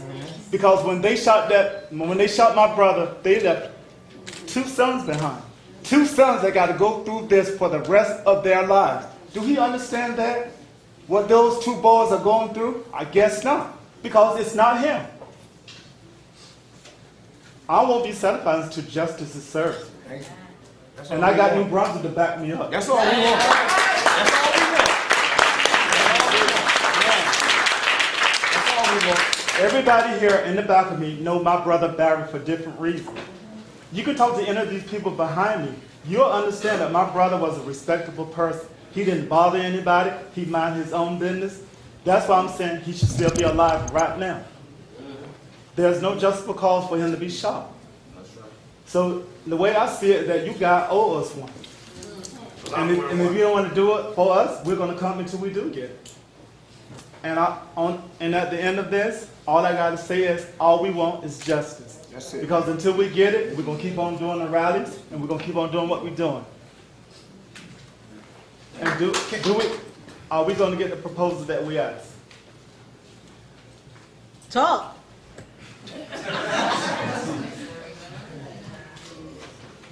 I don't see Funeral that. expense cannot be paid by the city because we can't use. That's not the proposal. Don't play games. You know what the proposal was. Come on, That's what I'm Councilman. reading the letter. No, that's not what this young man gave. He said, you want a resolution condemning what those officers done in your city. Man up and call it. Don't play games. He already said that the mayor, is going to pay for the expenses. That's not, don't play games with this. I'm not playing games. You know what I'm saying? I'm telling you right now that I've been experiencing until the investigation is completed by the prosecutor's office with no action. Why he ain't been arrested yet? Why he ain't being detained for questioning? I do not know why he was detained for questioning. Why not? I can't, because I don't know anything about that. So If I would have shot somebody, wouldn't I be locked up right now waiting? Yes, Been in jail. Do not- Come on. Please do not yell at me. If someone say, Mr. Rashidi, I I want to ask this question. I mean, because the investigation has nothing to do with the resolution, to the respect to the family. Now, mind you, if you want to talk about the investigation, okay, fine. This is my thing. Your officers carry gun, badge, maybe a taser, mace, baton. The reason why I'm asking on behalf of the family to condemn the actions of Brad Burdell, because he didn't have to resort to deadly force. Thank you. He could, even if hypothetically speaking, Mr. Barrett Deloach had a stick in your hand. Why couldn't you meet that force with your baton? So, the reason why I'm asking on behalf of the family to condemn those actions is because that it was not warrant to kill him. And even if you're not going to grant that, what about the other two in there? The mayor's on record, and his guy over here should have it. He said he's going to pay for it. Two sons, Barry and Barry. The city has not reached out to him. We want a condolence. A letter of condolence sent to them. Now, I told you we asked. Now, if we don't get it, that ask going to turn to a demand. And you're not going to want that. I certainly. And you think, I got a tattoo that I got in the military. On my shoulder, it's a bear. Blood coming out of his mouth. And it says, test me. So we don't get what we want. What I'm saying is, I'm turning that test me into test us. Because we're not going to ask anymore. Enough is enough. Enough is enough. A man is laying up in the morgue, ready for a funeral Saturday. Council President, what we're not hearing from you is anything. No. You haven't pleaded to do not one, but even the public hearing, which is easy to do. The resolution is even easier to do. You're not submitted to anything. So it's suspicious at best that you're going to go as it's been going since 1991. You're going to sweep it on the rug, just going to go past, and that's it. Now, what I did in 91 and 96, I thought Reverend Sharpton, what I do, that's not even what happened for a long time. These folks are going to raise their level of outrage. London? I assure you. It's not just New Brunswick. It's all across the state of New Jersey, because I'm reaching out to every organization to be here the next caller. It's his next caller. Because they don't understand. It's not going to be just in the black community. We're going to take it to the theater district. We're going to take it to the restaurant, pretty restaurants. We're going to take it to George Street. George Street, that's where we're going to go. And we're going to raise all kinds of cuckoo-ness. To old men. And make it very uncomfortable for people to sit down and have dinner. So what we're saying, we're not asking, sir. We're not asking. We politely demand. Now, you have not yet said anything you're going to do. You have majority council here, pass something, make it happen. And brother, let me say this to you, and I don't usually do this. In my 30 years of doing activism across the country, I never point out a brother when he's the sole one in the body. But there was a couple of people that really moved me. And I'm talking brother to brother. Y'all can't understand this. Just give me this for a second. The family lost a loved one. No matter how you look at it, what happened, who did what, and yes, the court's going to decide, and we're going to help the court decide. But that got to relate to you. Because Dr. King, Malcolm X, Fannie Lou Hamer, Harriet Tubman, y'all can name some more, had to make you kind of like, oh, and say, at least I'm going to pick up the phone and say, you have my condolences. Thank you. Amen. Amen. That did not happen, brother, and I'm concerned about that, and you have an opportunity, even so this day, to stand up and be a brother that you are, because people elected you and I respect that. Right. Stand up in this pool of white folks right here and stand up to these, your fellow brethren, and just say something humbling to them before your people, for your community. That's right. And I'm not trying to make a black-white, but this is a relationship to meet my brother. You know what I'm saying? This is what you should do. And you should not wait 1 second more past my word to do it. Yeah. Say so. Right? We want you there, Real quick. Go ahead, bro. Because Jimmy Cook, the community love you to death. I'm going to tell you from the bottom of my heart, and I'm pretty sure you know when I got the call that morning, I rung your phone 10 times because there was nobody else I knew I could run to who I dealt with in the past years of me being in this city. That I called Jimmy. Jimmy gonna answer this damn phone. He go, Brother Jason, what's wrong? And he's gonna be there beside him. I'm gonna tell you with my hands open in my heart, and I was hurt. I felt like I didn't even have my father there to call on. I am a project of your work. You opened doors in this community for me. When I needed Jimmy Cook, not running to my cousins, not running to my own mother who was in the next room. I picked my phone up, Jimmy, you got this nice voicemail, nice tunes. I'm like, I know, man, Jimmy got a special code. I called back again. He knows it's got to be serious. And it's 2 o'clock in the morning, bro. And I'm not, but everybody in this community know Jimmy Cook is if something go down, Jimmy Cook going to be there to fight for you. I don't know if you got tired, but if you're getting tired, brother, move on over.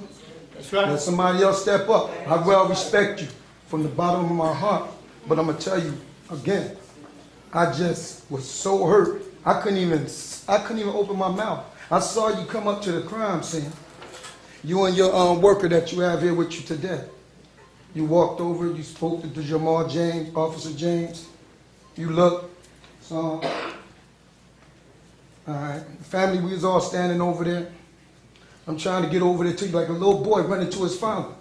By the time I got there, you jumped in that black car. You was heading down. The street, actually, Barry was running up and turned on Troop Avenue, which is seen and was killed that day. My father, Jimmy, I'm telling you, man, I just can't believe it. And I mean, you owe us an explanation, brother. You owe us an explanation. Barbara Singh, another man I really respect, who opened doors for Jason Teller, his family, his 8 kids, allowed a lot of things for me to do programs in this city. I'm sorry I didn't have your number. Maybe you would have answered. You know what I mean? But I'm hurt. Now, like the brother said, at least that much. At least that much, Jimmy. That's all I'm asking, just that much. Can I say something? First of all, I was asleep when we called number 1. I was in the bed with the flu. Can you stand up, please? Sure, please. Thank you. Again, people, can you kind of spread to the room so people can see and people that are speaking? And I'm going to ask the photographers again, you can't be obstructive in here tonight, else I'm going to ask you to leave. It ain't happening. It will happen if they're getting in the way of what's going on. Jason, like you said, you know me and I know you. And if you think I'm sitting on the side of this table and I do not feel probably more of the family's feeling than you, you're wrong. My father was killed 20 years ago in a similar situation, so I know. I marched City Hall. We protested. We cleaned the streets of New Brunswick, okay? If any of you can remember back in those days, we marched. We marched and we marched. We protested, okay? My being here today is a result of being committed for 18 years that I was sick of that stuff going on in the street. You don't know how many calls I got to make to the police department for many of the accusations that you're talking about. You don't know. Many can come in this room tonight that may not be here because they do know how many times I'm on the phone and represent the issues they go through. And you're right, it's not a New Brunswick problem. It's an epidemic across the country. Systematic, and we do have to fight that. I'd be a fool to sit here and tell you I don't stand for justice. Now, just for the record, where'd Benny go? Benny, when were we on the telephone? Prior to this, Well, that morning, correct? the morning of the shooting, Yes. I don't remember that. Well, I'm glad I saved texts on my telephone as well as phone saved the numbers. We talk today. We talk every other day since this occurred. Is that correct? I have. Okay.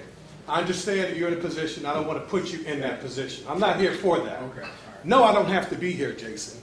And yes, I am getting tired. Okay? Maybe it's time for new blood, which I welcome. How many meetings have you sat in when I said it's time to train? Many. This does nothing but bring memories back from me. You don't know what it's like. I know what the Deloach children feel. Okay? I asked Vinny for the numbers. We talked about his brother. Is that correct? You're right. You told me I couldn't talk to Tommy because he was in a situation with his wife. Correct? So there's information that's not going out. And I'm not going to say too much more because I am in the fight and I am in the struggle. And I appreciate that. Thank you very much.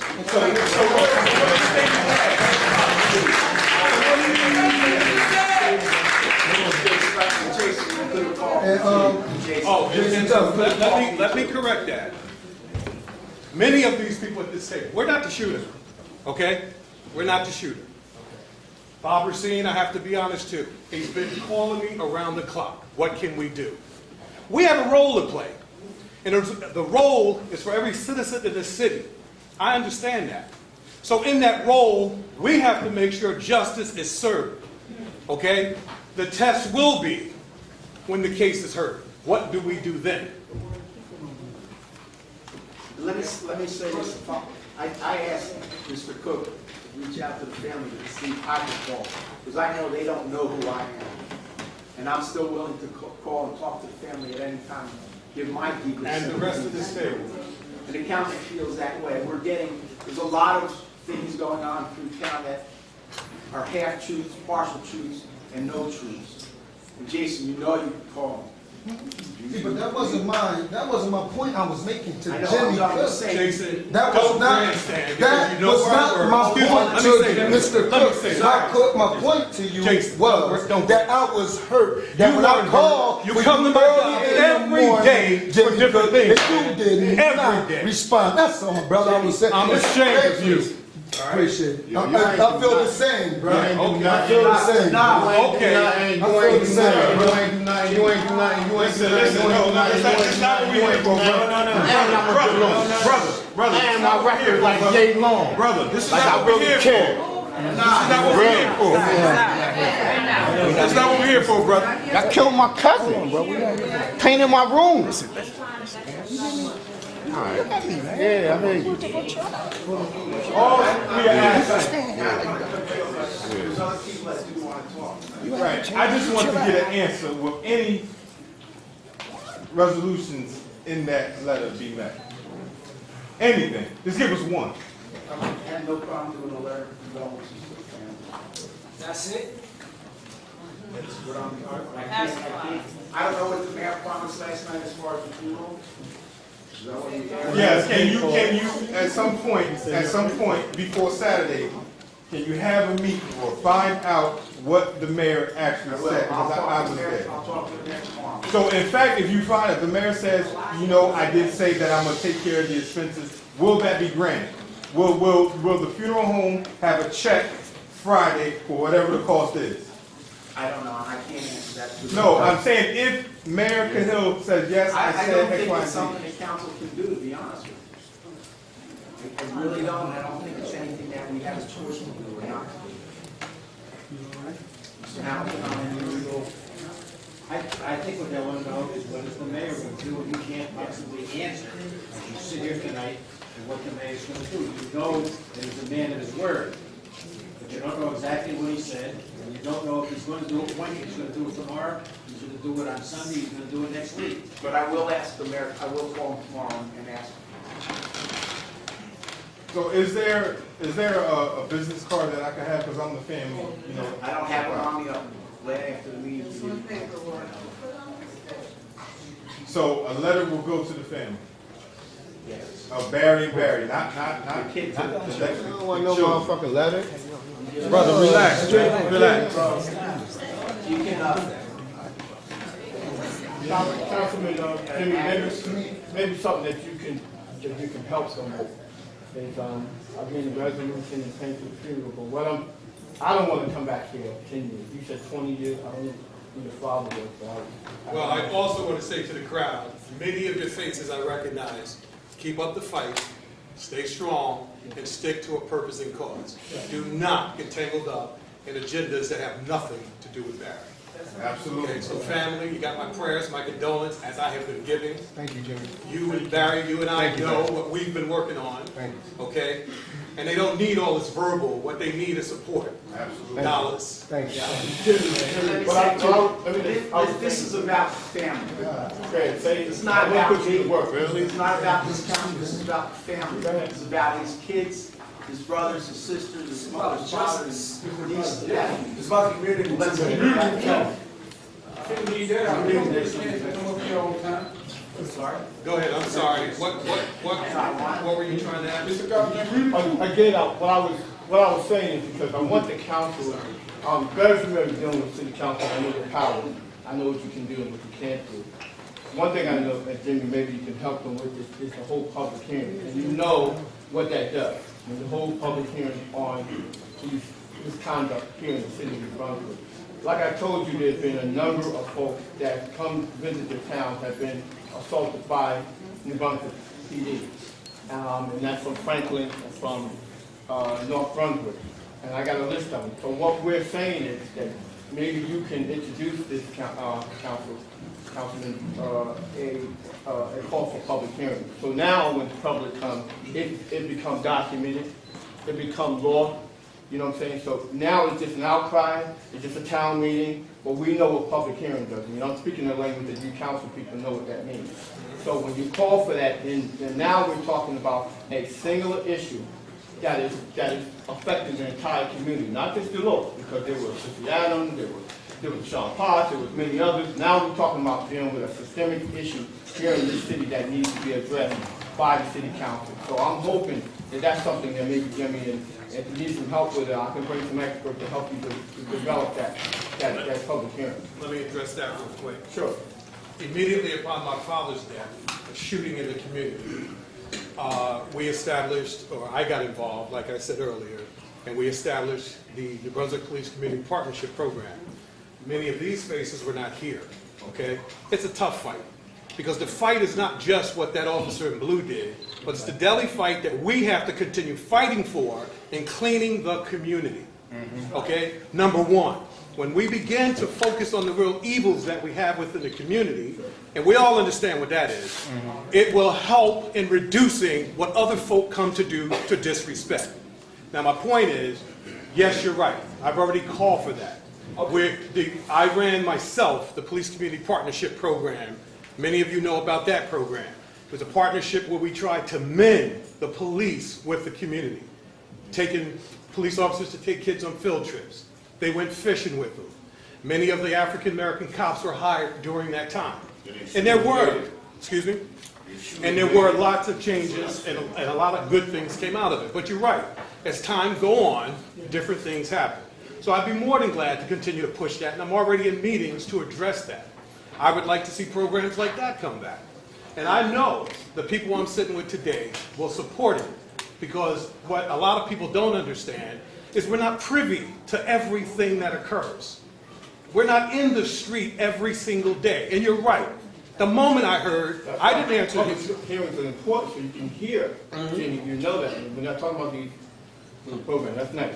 But that's why the public hearings are so important, so you can hear from families like the like their brother, the brother from the Moore group that said that the same cops harassed him not once, not twice, over and over again. He ended up taking the court without a lawyer and won. That's how weak their case was. So I'm saying a public hearing. I understand your point. And again, we don't know every. Look, even me. You haven't committed that yet. Even me, before getting involved, understand one thing. We all have a perception that everybody at some round table have the inside scoop. I don't work downtown. I'm not a police officer. I don't know what goes on. I don't know what goes on all day. So the point is, yes, I said yes, I will continue to not only work on, but to encourage my colleagues to support moving forward. Well, when you say public hearing, you mean specifically for what? You got to evaluate this situation, how systemic it is. Yes. Is it a problem? Is it just happening in black communities? Is it happening with the students in Rutgers? Yes. Is it happening on the highway? Is other people involved? That's the public hearing. I'd be the first to agree and say yes. Yes, what? Support it. Yes. How about you? I'll support it. I'll work with you. That's two. How many up? Absolutely. That's three. That's four? Four.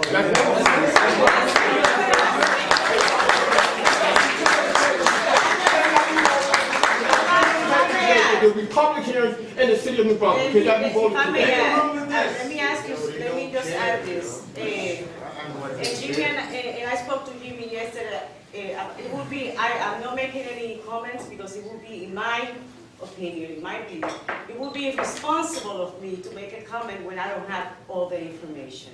I do believe, I pray for the family of Mr. DeLodge, for the officer also, I pray for the whole thing. Now, I told Jimmy, I do stand for what is right and what is just. We were talking and he said, well, we work for the city of New Brunswick, we work, and I said, no, we work for the residents of the city of New Brunswick. So therefore, again, I don't know what the outcome of this investigation is going to be, but regardless, I do believe that we have to do something, not only on this matter, but in other matters that our community is facing. So it's not just this.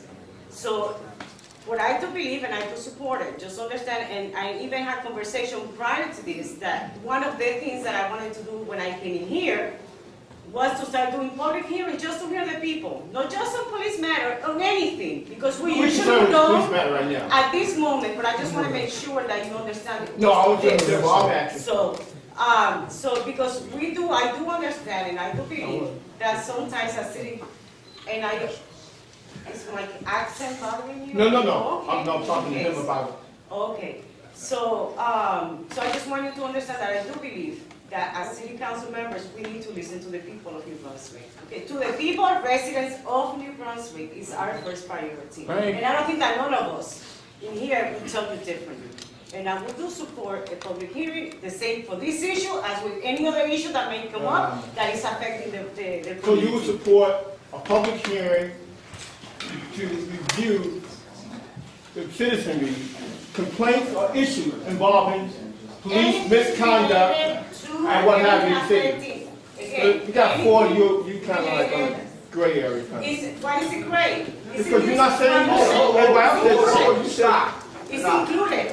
It's included there. Is that matter affecting the residents of New Brunswick? Don't mix apples and oranges, ma'am. A 47-year-old man lost his life by the hands of guns. There's a number of people said they had problems with the cops. It's the cop issue. Cop, that's it. Don't try to mix nothing else in it. You minimize the issue. It's about police actions in the city of New Brunswick. Don't mix nothing up in it. Don't allow them to mix nothing else in it. That's what it's about. You should support it or not. I heard four and yours is you. I said yes, that I will support the public hearing. How much clearer do I have to make it for you?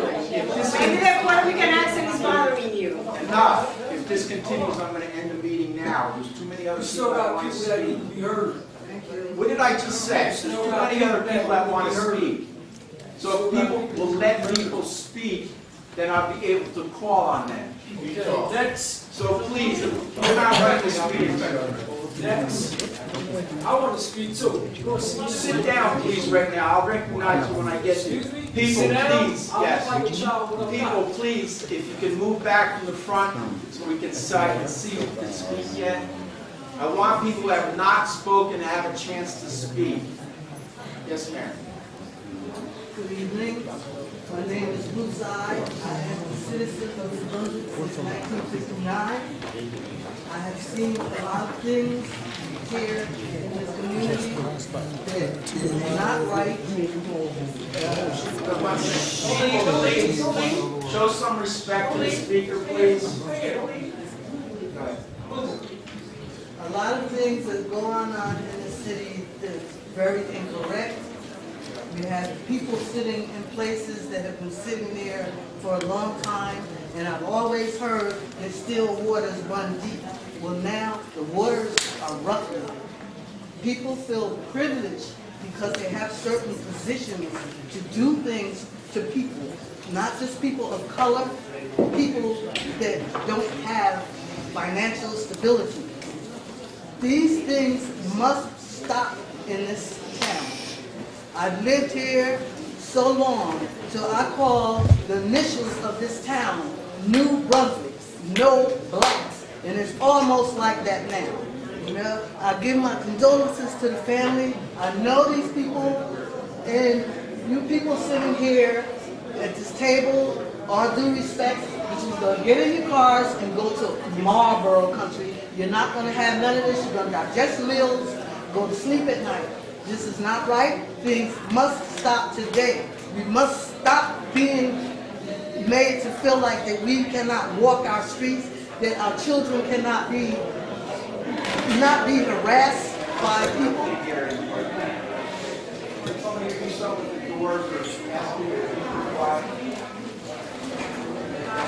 Now, I've lived here. I've seen things in this town. I live down in the place where Johnson stands now.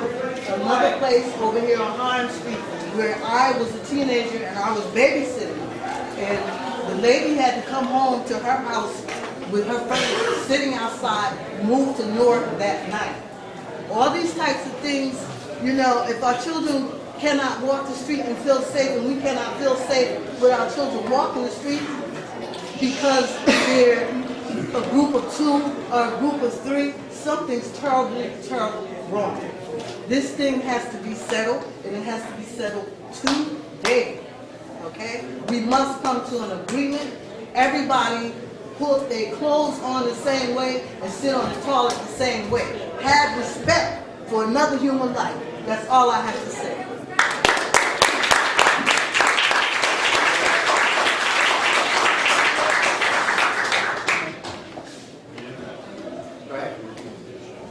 Sam Romero, resident, Chester Circle. I would just like to say that you don't necessarily have to understand what we're going through. You can very clearly look at this room and see that there's a problem in the community. That, again, born and raised, lifelong resident in this town. I have been through the school system. I've lived in the public housing.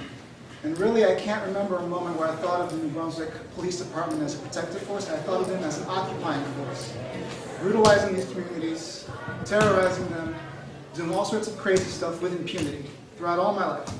And again, I mean, I've been here lifelong. I've experienced many lives as a person raised in the black community, back when there was much more of a black community way back. I mean, violence is not just limited to physical violence. There's economic violence also waged on it. Entire blocks eliminated, sold to the highest bidder by this council, really, throughout all these years. And not just there, but again, I came up through the school system, went to Rutgers, and even now I see instances where students are treated, pretty much the same as any ghetto kid that I, grew up with way back. Seriously. A couple of months ago, I was coming out of a party, and I was stopped for no reason at all by a cop and given the 3rd degree, and pretty much threatened to be sauce in jail for show my ID or whatever, comply with whatever demands he had. And I was complying with his order. I was asked to leave the party. Fortunately, I had Charlie here videotape me, because if I was alone, really, I don't know what they would have done. That's how much I fear for myself, really. So I would just like to say that I really would like the council to be very responsive to this community, or otherwise we'll have to seek other means of correcting this problem ourselves. Which, it can mean something electoral, it can mean, going above your head, going to the state, or even going federal, who knows. But, people are upset, I'm upset, and it's not going to go away. That's all I have to say.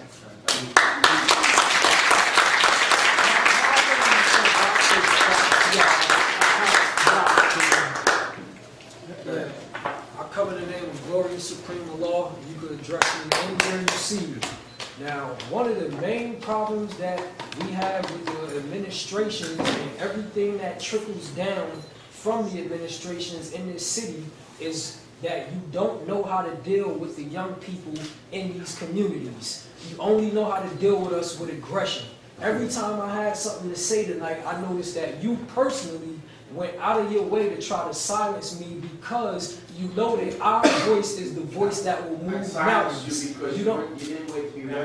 All right, well, you're still doing it. All right, I have the floor. I have the floor. I'm not asking you why. I know why. Now, this is not a debate. You're gonna sit here and debate me? Don't argue. All right, listen. Jimmy Cook. I don't know if you remember my face, because I was framed and set up by New Brunswick police and locked away for 10 years in a prison. And I've just been released within the last year of being gone from 10 years. I had my first job working for you when you owned Cook's Deli up here on Troop Avenue. I was 12 years old. I used to come knock on your back door when you lived on Hell Street and I had your beeper number. I used to come to collect my $50 for sweeping the sidewalk every Saturday and Sunday morning of that store. People know, yeah, you wouldn't recognize me because I was framed and set up by New Brunswick police and sent away for 10 years for a crime that I did not do.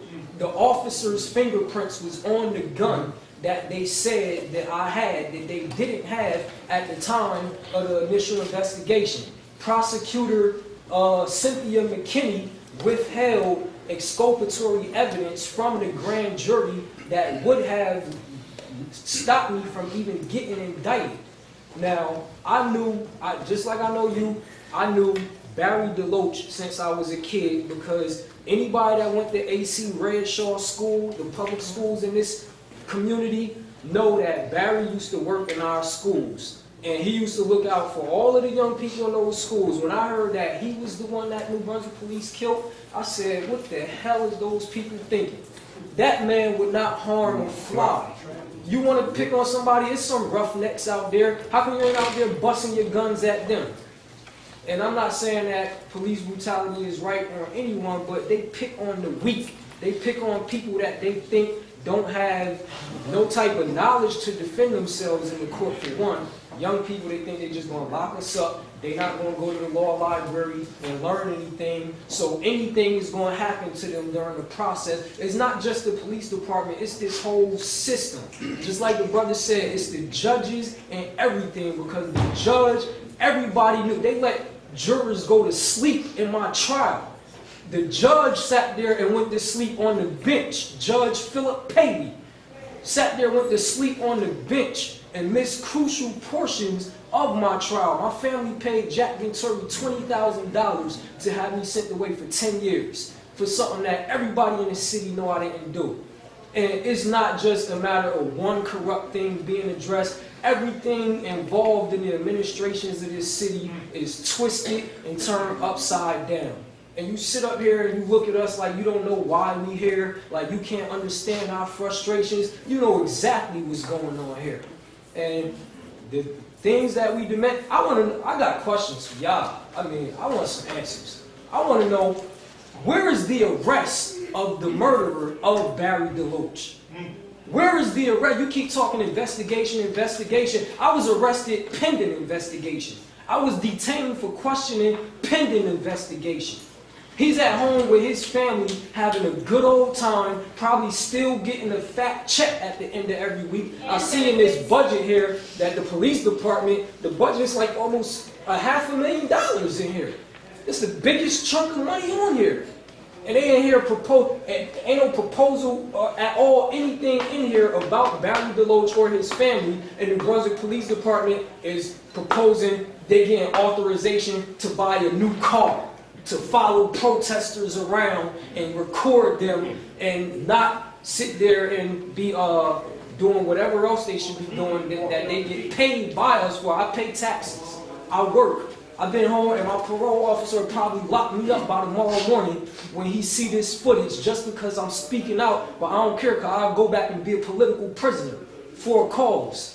Because everything and everybody that's in this system that's not doing something to take a stance to correct it is just as corrupt as the system that we going up against. And everybody knows.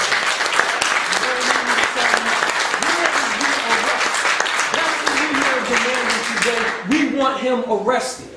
Where is the warrant for his arrest? Why can't he be detained for questioning?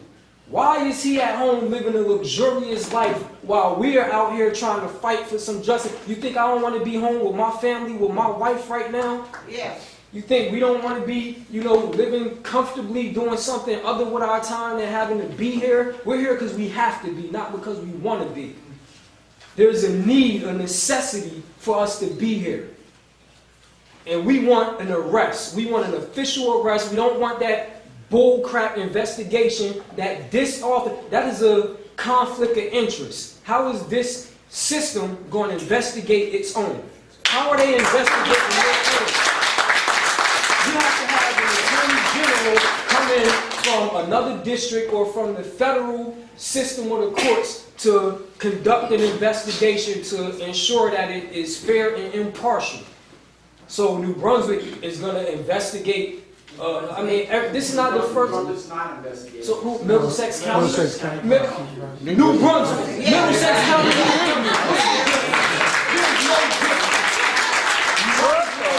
Middlesex County, New Brunswick.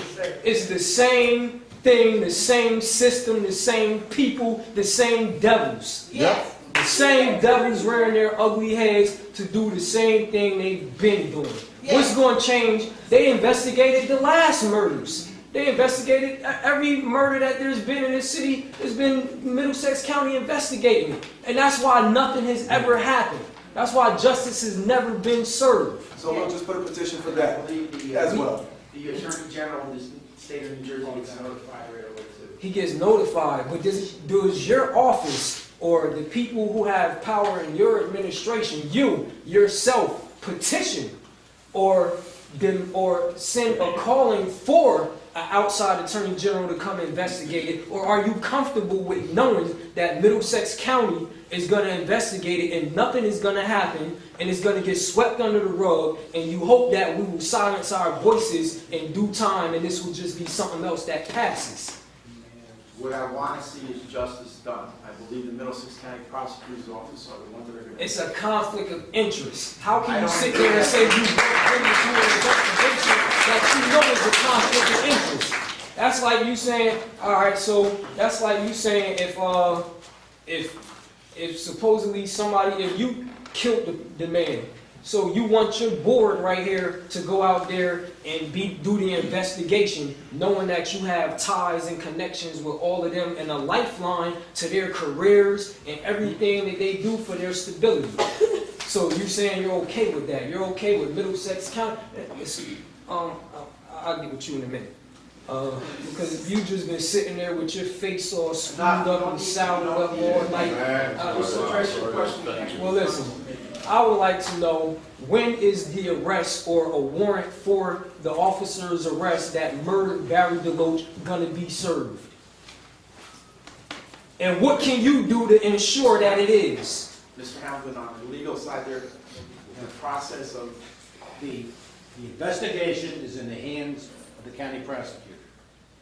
That's a system that the state's got. We have a system of law, and that's the way it works. It's imperfect sometimes, and it works very well. Most times in this city. Can I finish? Yes, you can. He said something. Until you get the result of that investigation, to call for an arrest of anybody is really out of order.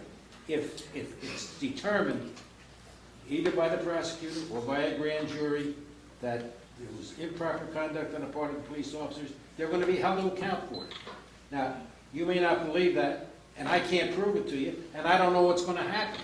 But that's why these things take time. One of the things that's going on, I think the prosecutor spoke to 34 or 40 people. There's a lot of what's called forensic evidence. Blood samples, testing, and all the rest of it. I don't know the beginning of it. I'm not involved with it at all. But I know that those things take a while. And I know that's what's going on right now. The forensic evidence is being looked at, probably in the state police lab, maybe even in an FBI lab, I don't know. But those things have to happen for the system to be able to work as well as the board. Okay, so is there two systems? Because it didn't take long for me. It didn't take long for those brothers. The brother was just arrested on Friday, and he's at court right now already. It doesn't take long. Yeah. And most cases dealing with the common people. So is there a separate system when it comes to murder? If a police officer murders someone or a regular civilian murders someone, There are different systems. There are different kinds of cases. To protect the cops. Different kinds of cases. Every case is different. So Everybody you're up here familiar with that. is really trying to be just as respectful as we can. Everybody who stands up, we're trying to listen, we're trying to understand where you're coming from. You shouldn't be interrupting. We're listening to this gentleman. I'm trying to respond to the questions he put. I don't know what the cases you're talking about as far as somebody that got arrested last Friday. If you want to talk to me about it later, I may be able to shed some light on it. But they're different, and a murder case or a death case is something that takes a lot of time to get it right. You read in the newspaper, we all read about people who are wrongly convicted. You said you were wrongly convicted. You don't want the system to make mistakes if you can help it. And that's why it takes time in order for it to go out and be done the right way. Okay, so my question then comes, why, when a civilian is like, I mean, you know that the police officer shot and killed this man. There's no question about that. You know, everyone knows, the county prosecutor, everyone knows the police officer did fire a shot from his weapon, and that shot is responsible for the death of this man we're here to represent now. That is a fact. That is not something that needs to be investigated to determine that a police officer's gunshot killed that man. If it was my gun and I was out there and a shot from my gun killed that man, I would be arrested and be held on a ransom bail, arraigned and processed, going through all of these judicial things at the same time that this so-called investigation is pending. So why is not this same process being carried out with this officer that would apply for anybody else in this courtroom on this side if that was to happen? police officer, by virtue of his office, is entitled to carry a gun. He's required to use it in accordance with the law. He's required to use it responsibly. And what the prosecutor is doing is finding out if what the officer did was a proper use of his weapon or not. And he hasn't made that determination yet. Yeah. We don't know what determination he's going to make. And to sit here and say he's not going to make the right one because he's from Middlesex County, that's not. He's a very able prosecutor, and he's a very fair prosecutor. And I think we'll find at the end that most people are going to agree with his decision, whatever it is. And I don't know what it's going to be. All right, well, my next and last question is, if things don't work out the way the justice system is supposed to work out, who do we go to next to get some justice? If justice is not served at this level, how do we go about getting justice? I'm asking, not you per se, but I'm asking Jimmy Cook. That's who I'm talking to you. I'm asking you. But Mr. Hamilton can answer the law as to who you would go to. I understand that, but I've been through those attorneys. I'm asking Jimmy Cook, somebody down. But do you want to know the next step if the... I just want him to answer my question. I don't know the answer, and I will definitely get it for you. Thank But you. we have to defer to our legal advisor because that's what he's paid to do. Thank you. That's what he studies. I don't know the law like that. Thank you. Peace.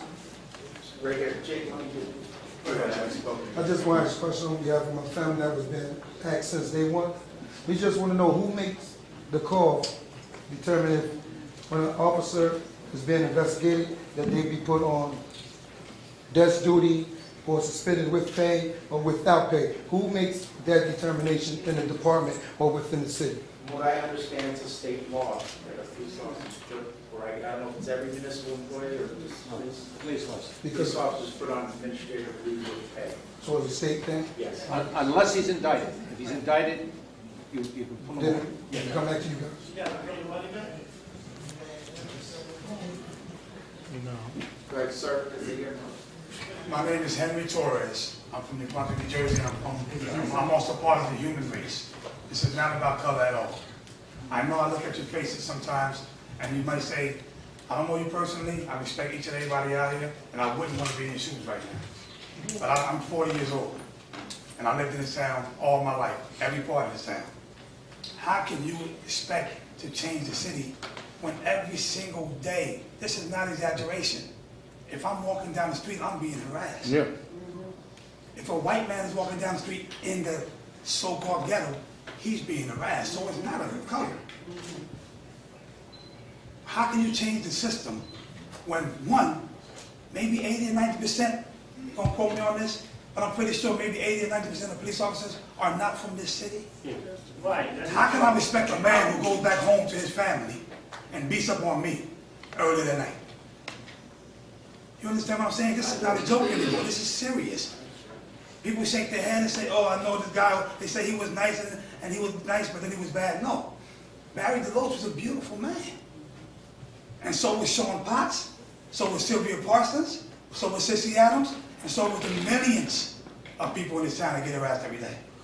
It's not just about murder. You're not going to get nowhere unless you're going to get more murders if you don't stop the harassment. We need three things to happen. And no disrespect to anyone that's sitting at the table, but if you were under Jim Cahill's reign since any murder or harassment happened, we need each and every one of you, including Jim Cahill, to step down.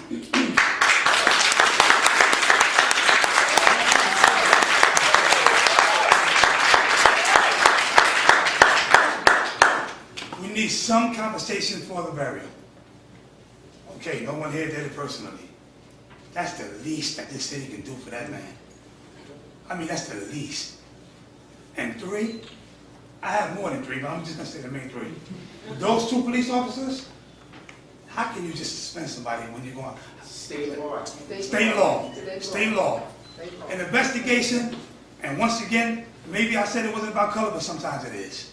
If a white man was killed, the investigation would have been done tomorrow. Yes. It would have been done, and we all know it. I speak from common sense. I don't come here to ask questions. I don't come here to break nobody's balls or nothing. I'm 40 years old. And me personally, if I told you about my history with the police, we'd be here till tomorrow. All right? And I can change. And if I can change, anybody can change. We need those 2 officers, not only to be fired, but to be charged with murder. Charged with murder. At least the shooter to be charged with murder, and the guy who was with him, the partner, attempted murder. We heard the radio calls, we heard everything. They had the coroner's van out there before. The family was out there. That's sad, man. Everybody out here got kids, come on. This is not for me or for Barry or for nobody else to die. This is for my kids. This is for our future. I know you got kids. I know you got kids. Senora, I know you have kids. This is way bigger than everything right now. This is about our future. 20 years, if not more, because I've heard stories when I was a baby.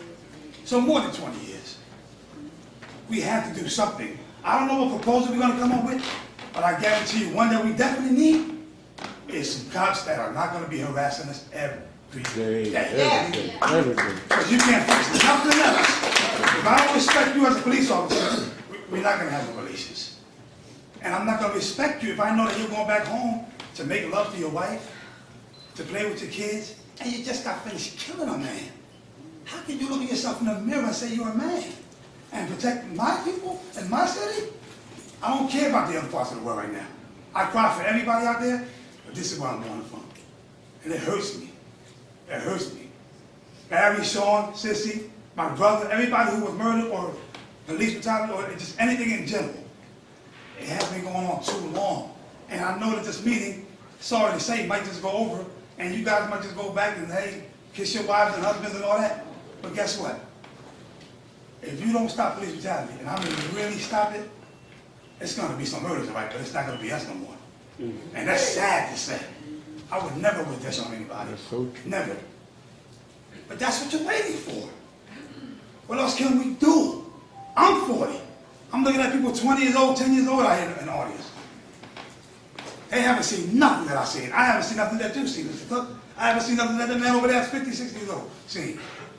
Do I have to wait till I'm 60 to see 2 more murders? It has to stop. I know it's just words sometimes, people. It has to stop. You have to get these police officers out of here, and you have to get police officers that's from this area.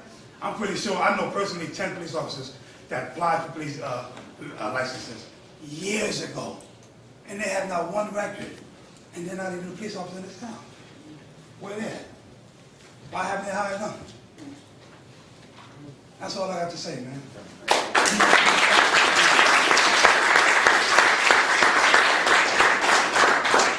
Cedric, go ahead, please. My name is Cedric Goodman. Those who know me know I'm down here every single month. Once or twice a month I'm here at City Council, speaking on issues, not just Barry's issue, because I grew up with Barry, know him personally, we graduated high school together. I'm involved in the issues affecting our community on a monthly basis, Board of Education. I go to freeholders meetings. I learned one thing about the way government is supposed to run. Don't complain, get involved, and try to find solutions to the problems that we face on a daily basis. Now, I'm supposed to be at the hospital right now, but I wanted to address it because I've been addressing this with you guys, and it's on record. I've written to the mayor, I've written to Jim, I've held press conferences about the same situation, police aggression. In February, I was here, I had a press release, I did a press on it, calling for an inquiry into the police officers for the kids on Eastern Avenue, the college kids, calling for an investigation of harassment of other people in the community who came to my house, who called me and said, I need you to ride with me, I need your help. I wrote about it, a petition. I asked for Mike Sutton, who is the president of the police union in New Brunswick, to investigate or to find out what's going on with the young, now, don't misunderstand me. The older police officers have retired. And I'm a product of the city, born and raised. And I wrote about this too because I learned one thing about the power of the pen. You can't deny when I come to you and with my arms and say, listen, I need some help. There are some problems out here in the community that need addressing. If you don't address it, you can't say, well, you weren't warned. We wasn't warned, we weren't told. And I say that because of this. I was a product of a child growing up in the community when Paul Schuster, Jim Levine, Leslie Levine, I watched them brutalize us as children. Hold on, I'm gonna get to that. I watched, and I was present. And every time something happened, I was 16, 17, then I got to be my early 20s. I watched Bingo untouched, and we knew he was dirty. We knew that the aggression, the attitude that he had towards young people and minorities in the community was not right. We knew it, and we looked the other way. And I'm expressing my frustration because I come here every single month on issues. Openly and honestly, I talk straight to you like I'm talking now. Y'all can testify. Do I come? Am I here? Am I involved? I'm engaged. I'm not on the streets publicly and acting a fool and things like that. That's not my style. Because I have responsibilities. I can't afford to get locked up because my mother may die. But when it comes to issues that affect me and affect the community as a whole, I'm working with you. I'm working on issues that affect the community. Street signs on Livingston Avenue. I got that put there with my assistants. Street signs for speeders and things like that. I talk about it all the time. I address the budget issues in the community with the city of New Brunswick about the budget. Well, I'm here for that.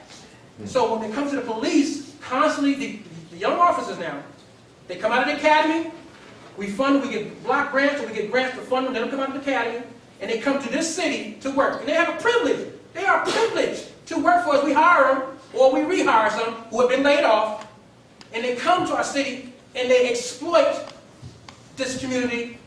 They don't go to Ruckus Village. They don't go to Cold Manor.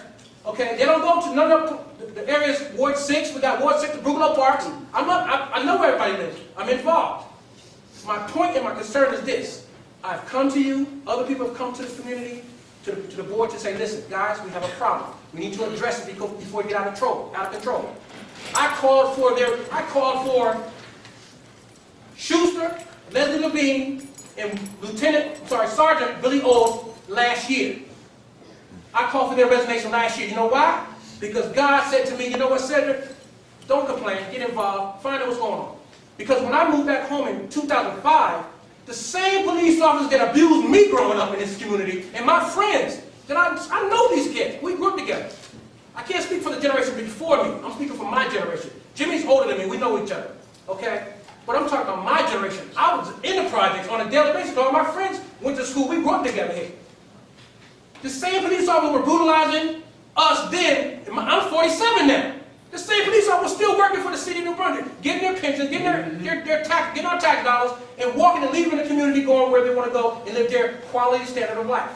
Now, I could care less about the politics of this issue right here, because I know I've learned to get involved with the politics because I understand it's a policy issue. This is a policy issue. Barry's just one example of that policy, a failed policy in New Brunswick concerning our police department. Young police officers, gung-ho, who want to be aggressive or get badges or get promotions or whatever they have to do, and brutalize some young or harass some young innocent person out here in the community for no reason at all, profiling them. It's a problem. I've addressed it on numerous occasions. You can research on the internet if anybody doubt what I'm saying here. It's a problem. We are asking for accountability. I'm not talking about with the family one because that's not my role, that's not my responsibility. I haven't been chosen to speak on behalf of the family.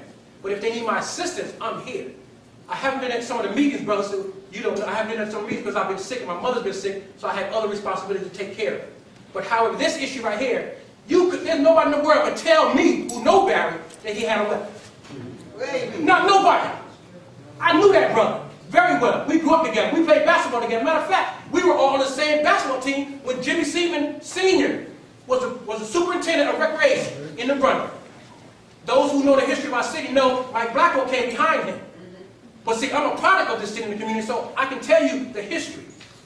The problem is now, you guys listen, we've swept a lot of issues under the rug, we've dealt with it politically, I understand that. However, the times that we're living in, we didn't have Facebook back then. We didn't have YouTube, we didn't have Twitter. See, and we have these cameras now watching, we have surveillance cameras in the community, we know they are. So we can't say it didn't happen or that we don't know anything about it. Accountability is saying, listen, if you're going to support me doing anything, okay, fine. What is my motive? What am I out to do? How do I define a solution to this problem?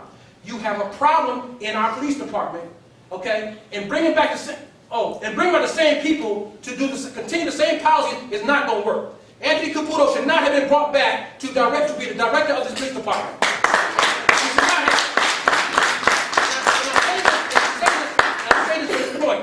And I'm not here to grandstand and lecture. I'm upset because I've reached out to you guys, I've talked to you guys on a regular basis, I write letters to you, I've learned to put it on paper so you can't say I'm lying. Okay? The only officer that reached out to me ever concerning issues in the community, when you're supposed to be, and I'm not paid by none of y'all. I'm my own man. I stand on my own principles, whether it's good, bad, or ugly. I'm still going to be my own man. So when it comes down to this particular issue right here, we have seen this too many times. Peter Mangarelli was the only police officer that reached out to me when he had issues concerning some of our relatives. Some people get involved in police shootings. He was the only officer to call me, and also Vinny, I can't think right now, but Vinny, exactly, Vinny said, well, I've addressed this issue so many times in this chambers that it's tiring, because I follow the process. I know it's a process, and I know it takes time. I'm okay with that. That's why I'm not acting a fool and being ignorant out here. But we need you guys to exemplify some leadership, not only in this small issue that you may think is a small issue, but we have to redirect and get some oversight in our police department. The young police officers who come here, don't live here, don't know the history, don't know the families, does not serve us well. They don't serve us well. Their intention is to continue to oppress, target, and unfortunately here, assassinate this young black man here. And I'm upset because, see, I know if I walk around my pants hanging on my butt, I know they're going to pull me over. But I'm a grown man here, and I want respect. So I treat you with respect. So that's how I carry myself. But when it comes to issues that affect all of us, such as this, not just this issue, housing. I've talked about housing. I've talked about jobs for city residents. I petitioned that. I said, listen, is there anything we can do in the budget to say, well, the tax issue, the property tax issue, just recently, can we not get that increase and give it back to the property owners? My mother's affected by the property increases constantly every year.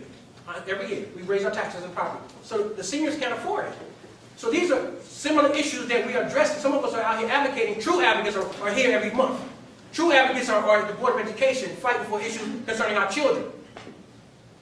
They're not out in the streets acting a fool and getting arrested for whatever. They're talking about, listen, if the system broke, let's find a way to reform or improve the system. That's what I'm about. So this issue right here is unfortunate, and I feel bad for Barry because, like I said, I grew up with Barry. He's my generation.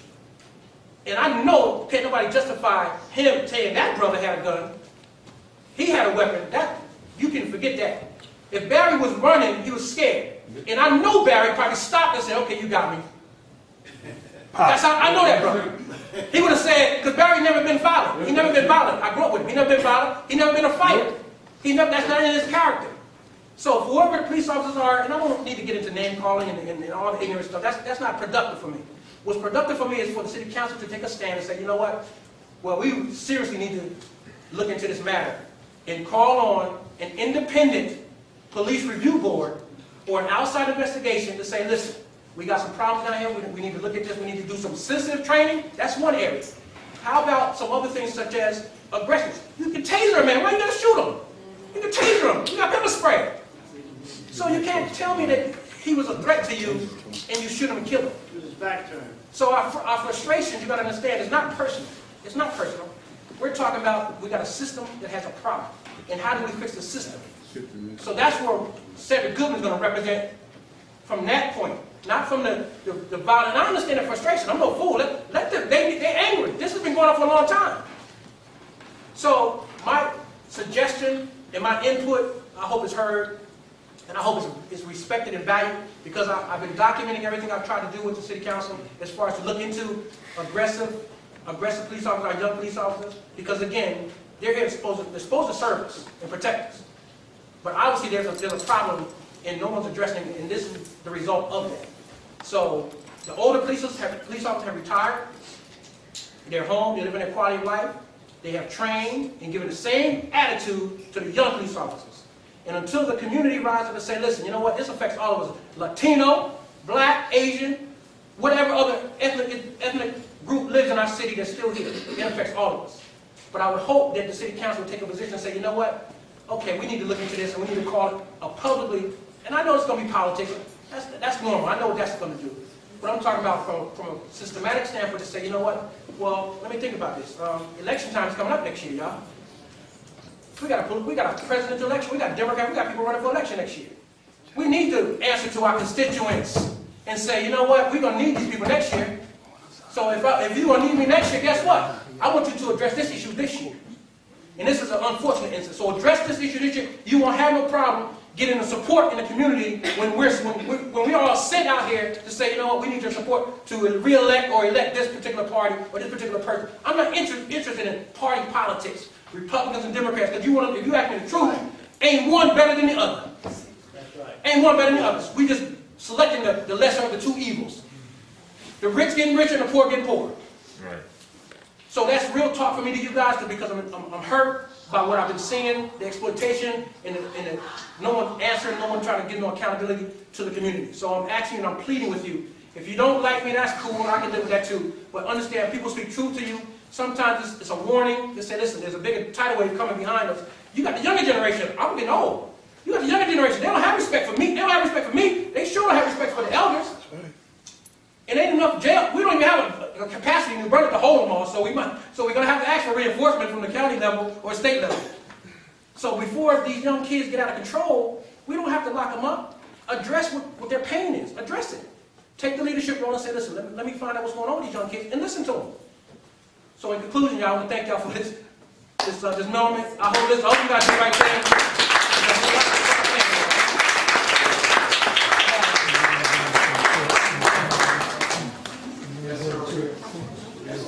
Oh, thank you. Larry Romstead. I'm actually a resident of Highland Park. That's close.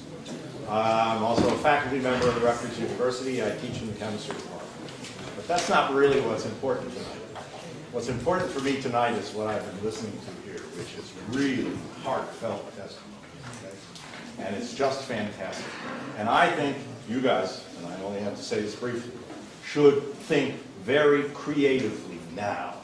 You have a crisis in front of you, and a crisis is also an opportunity. And you have the opportunity to make change.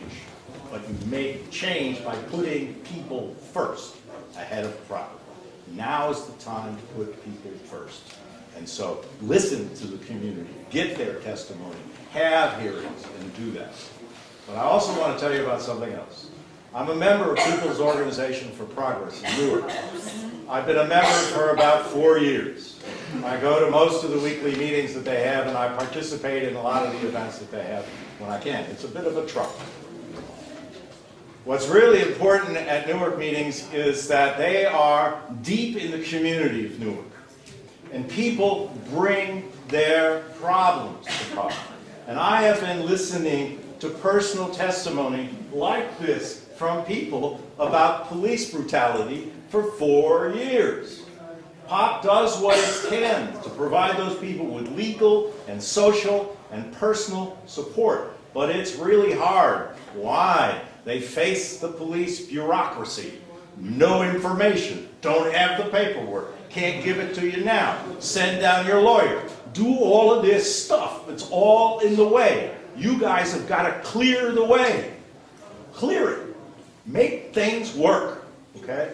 The other thing I want to tell you about is that the ACLU is involved with Newark and the police force, and they've been taking testimony, and I think it's from 400 people. They send it to the Justice Department. The Justice Department is now investigating the police department in Newark.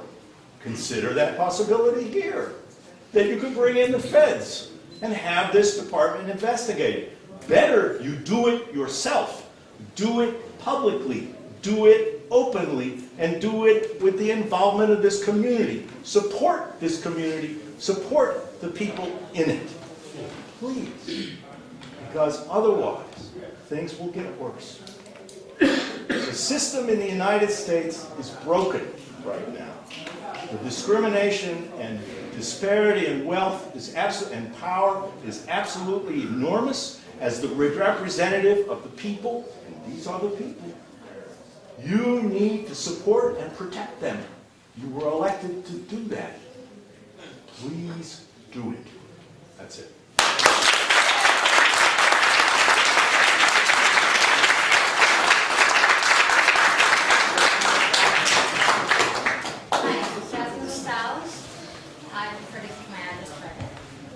Yesterday at the meeting with the mayor, he indicated that only 30% or so police officers actually live in New Brunswick.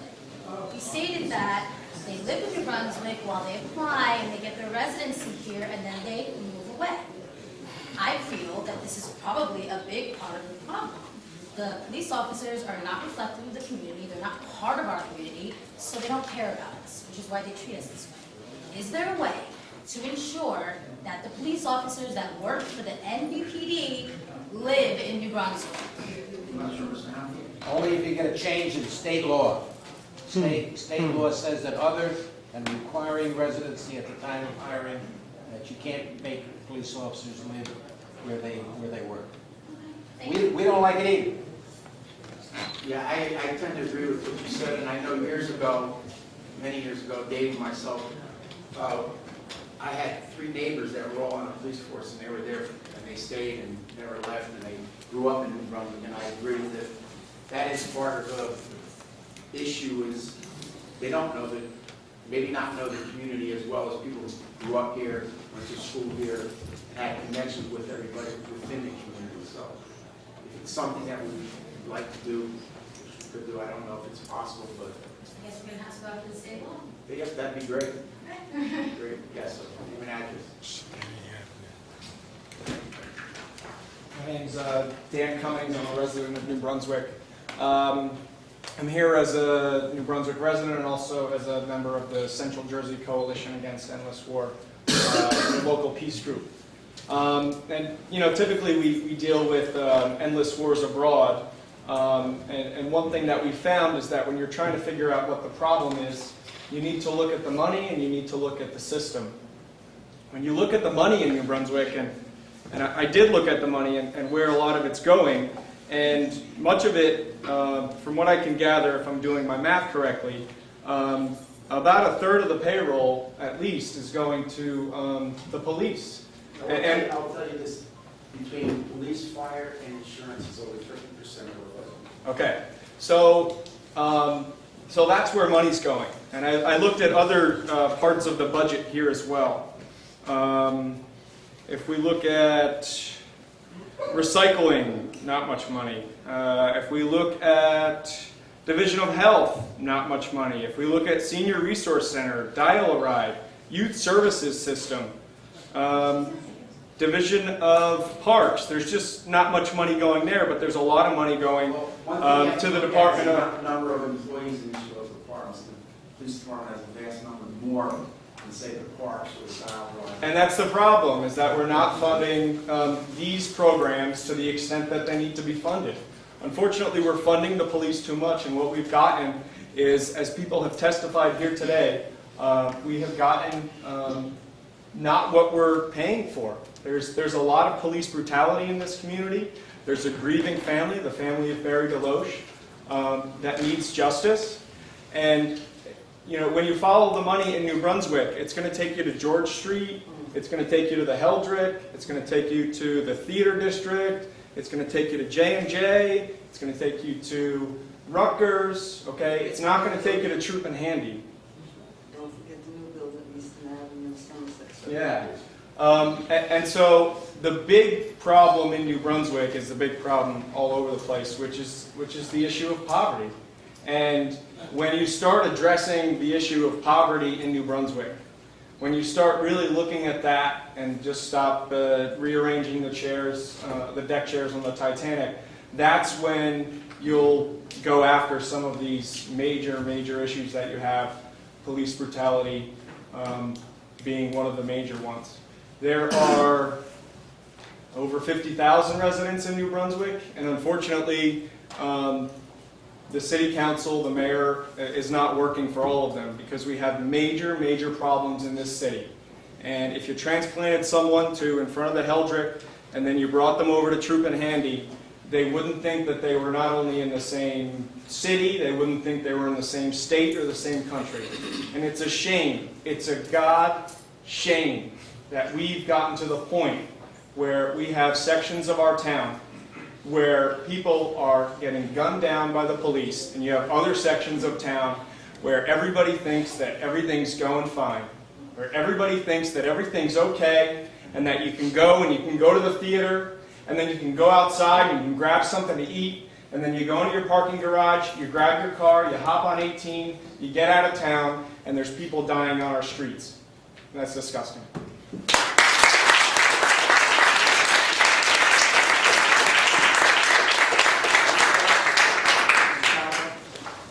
Charles Prattville, New Brunswick. It's a pleasure to address the council tonight about an issue that I think is really important. That's accountability and follow-through.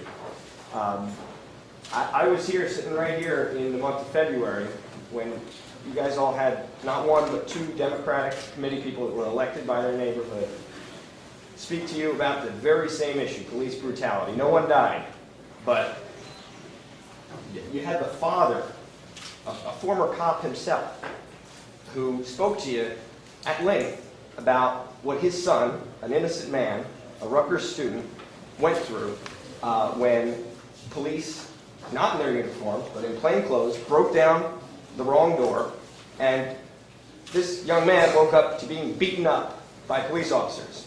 And that man's father was standing right there, and he told you what happened. And I think that too often, in not just this city council, but in governments all over, people say really important things and give really great contributions and ideas that are never followed through on or followed up on. So I wanted to have a dialogue, and I was hoping that you would be up for that, where you could each explain what it was what actions you took after you heard what happened at the February meeting to combat that obvious problem. I remember asking the gentleman to give us more information, which he refused to do because he filed a lawsuit. So, for me personally, I didn't do anything else because he wouldn't give me any more information because of a lawsuit. Anybody else do anything? Same thing. It was in the middle of an investigation. And I asked him if you remember, and he decided not to say anything and sat down. So, I'm just asking what you guys did. ways. There's a lot of things you could have done. A lot of things he could have done too. He could have been cooperative too. I'm not missing the point. I'm very concerned for my city, for this place. I think that a lot of people have alluded to the fact that the city is going in the wrong direction. Somebody spoke before about how Mr. Deloach had worked at the A.C. Redshaw School. Where's the A.C. Redshaw School? I think that you yourself mentioned that police community relations used to be better. What happened? Where was the follow-through on the issues that were very serious that were raised at the February meeting? We could have had a civilian review board by now. We could have had public hearings by now. We could have had a federal monitor. You guys could tonight pass a resolution to call for a federal monitor to supervise the police department just like they do in Newark City. I mean, the contributions that folks bring here, I don't think are being followed through on. And as somebody who frequently comes to these meetings and likes to see the process work, I just didn't see it work there. And I saw no action taken, and that concerns me. I really think that if police community relations are going in the wrong direction, we should have heard from all of you before tonight, not 2 weeks after the incident. I didn't see or hear from one of you guys. The mayor just really, made his first significant remarks last evening, and none of you were there. Well, it was an Charlie, let me also say, if I can, not to interrupt you. I can't speak for all my colleagues. We all have different roles, unique roles that we all serve. Most of my nights are spent with community, okay? I don't know where you are, but most of my nights are in community meetings, whether it's Crime Watch, Glenn Fleming, who attends all of our meetings, can attest to it, 3 nights a week. There are so many issues, so many things to work on. And those that are in this community, in this audience, that attend meetings other than the city council can attest to that. How many crime watches have I set up? My whole point is, everyone have different roles. I rely on the people at this table to support a lot of the initiatives that we try to move forward. And that is the support we get. Granted, a lot of what I'm hearing tonight is true. Now we have to listen to what the people are saying, run with what we know is legally within our powers to do. And that's where we rely on our legal advice. So I hear what you're saying. And believe me, I'm a worker. I know what it takes. And like I said before, I encourage the young. I wish there were many young people that step forward now and say, teach me. Okay? I can't speak for everybody, but I know how I got involved. It didn't take anybody knocking at my door to say, come and do this. I got tired of the drugs. Okay? I got tired of what was going on in my neighborhood. And I made sure, even to Malik in the third row can attest to, guns being put to my head. I don't know if you can attest to that. Okay? I know what it is in the streets. So as you continue to talk, just make sure you know what you're talking about. I believe that I do know what I'm talking about, and I'll continue. If police-community relations are going in the wrong direction, did any of you see the videos of the arrests on Friday? The demonstrators who were arrested.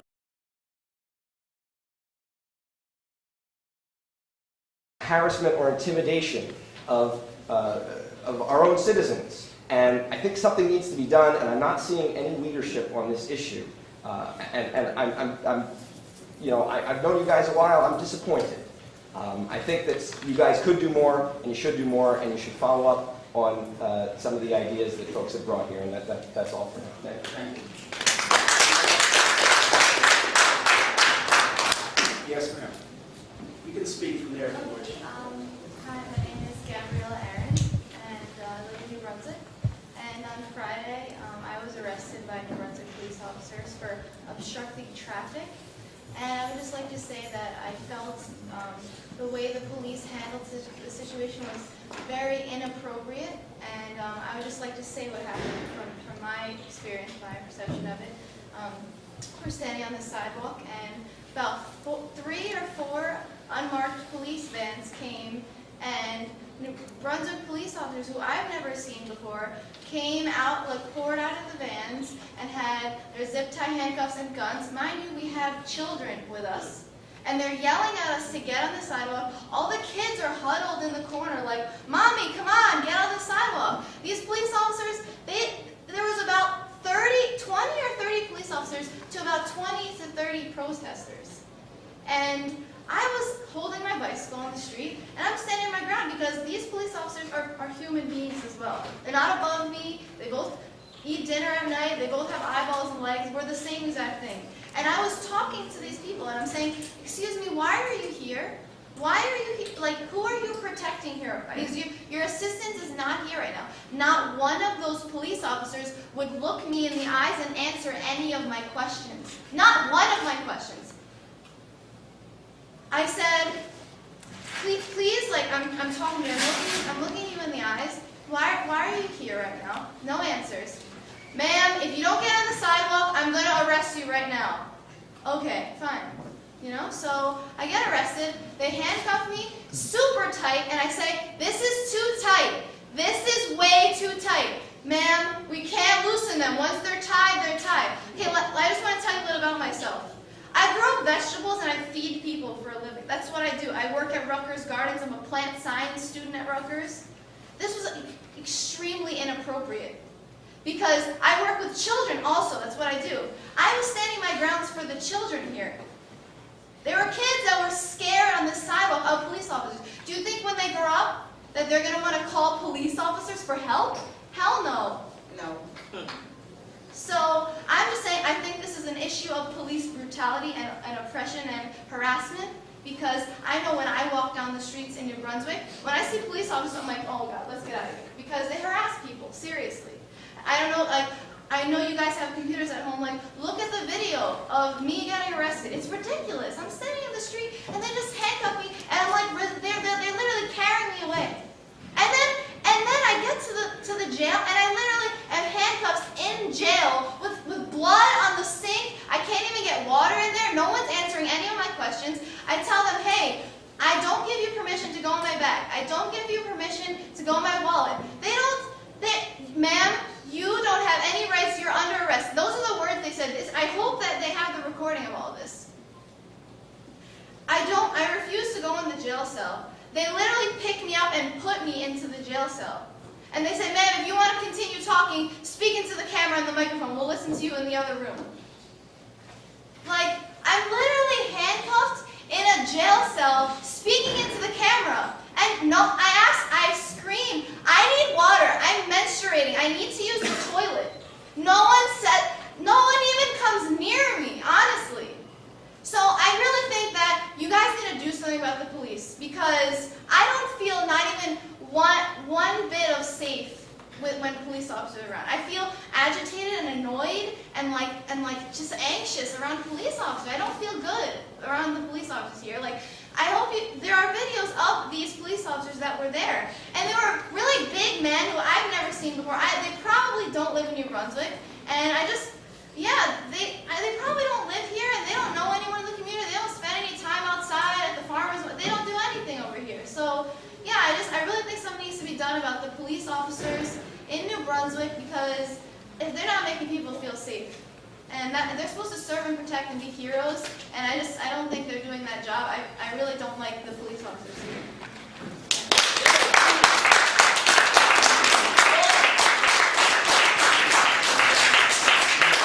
Anyone else?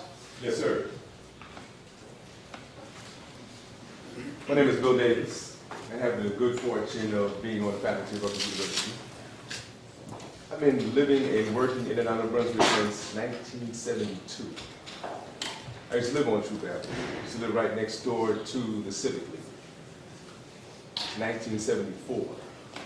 So when I went to Troop Avenue a couple of weeks ago, last week, when the protest was taking place, I looked at Troop Avenue almost 40 years later, and it's almost unbelievable how the community hasn't changed in almost 40 years ago since I lived there. And I've watched the transformation of downtown New Brunswick. I've watched the transformation of different parts of the city. When I look at Troop Avenue, and I still see the misery and the pain that was there in 1974 when I lived there. And so the question is, do the police operate the same way on George Street that they do on Troop Avenue? No. When Sean Potts was killed, there was an explanation that the cop had his gun out and stepped wrong, and then somehow, even with his stepping wrong, happened to shoot and kill Sean Potts. When Cissy Adams was killed, Cissy Adams also was shot in the back and on the side. So how is it that the police continue to shoot? And my question for all of you as council members, if African-American policemen were accidentally shooting white residents the same way that white officers are killing African-American residents, would your response be the same? No. Would your response be the same if there were continued white residents being killed by African-American law enforcement? As to letting the Middlesex County Prosecutor's Office investigate the case, my response would be the same, yes. If we keep getting the same results, we keep doing the same process, doesn't it seem at some point that something different needs to happen? I'm not quite sure if different can be done legally in any case, but as the process is to go to the Middlesex County Prosecutor's Office to investigate, and if it needs to go, and if they determine it goes to a grand jury. I mean, I don't know where you're, what else you want me to, how else you want me to handle it. What I think that the council can do and should do is issue a policy that a policeman who, for whatever reason, shoots someone is suspended from the force. Whatever the investigation shows, an unarmed resident being killed by police should be suspended from the force, period. They are now. They're on administrative leave with pay, if you didn't hear. Administrative leave with pay is not suspension. That's state law. I'm sure that there are ways that the council can introduce laws that would govern this policy, would create a policy that would not allow officers to be back on the force. There was a report that was just released that showed that the officers that were on the force, they documented the cases, the brutality or the situations that officers on the force used, and the officers who were involved in this were some of the officers who had repeated histories before the Deloach killing. Yeah, I know. One thing to keep in mind, and I'm not excusing any of that, is that those statistics that you read about are reported by the police officer and can be as little as cuffing somebody and putting their arm behind the back. So the degree of force, I don't know per case. So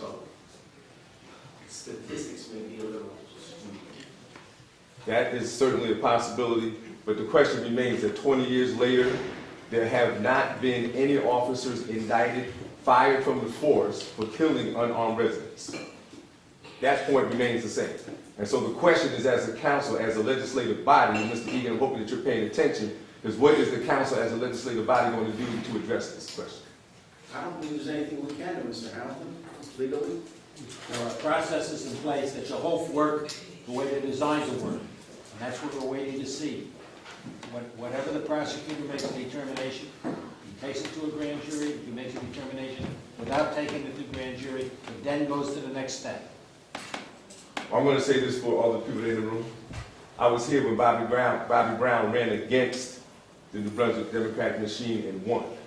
And so I'm hoping that the energy behind the Deloach killing is going to lead to people being energized enough so that if this body doesn't do anything, that all will be voted out.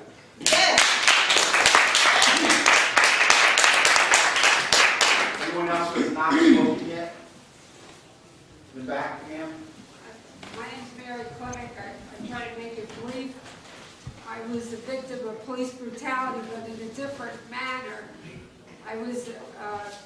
It was the harsh greed, acting out of greed, and it was like psychological violence and severe harassment by a member of the New Brunswick Police Department, but I'm not going to protect him. It's Brian DiFilippo. I believe he doesn't work here anymore. He's probably retired.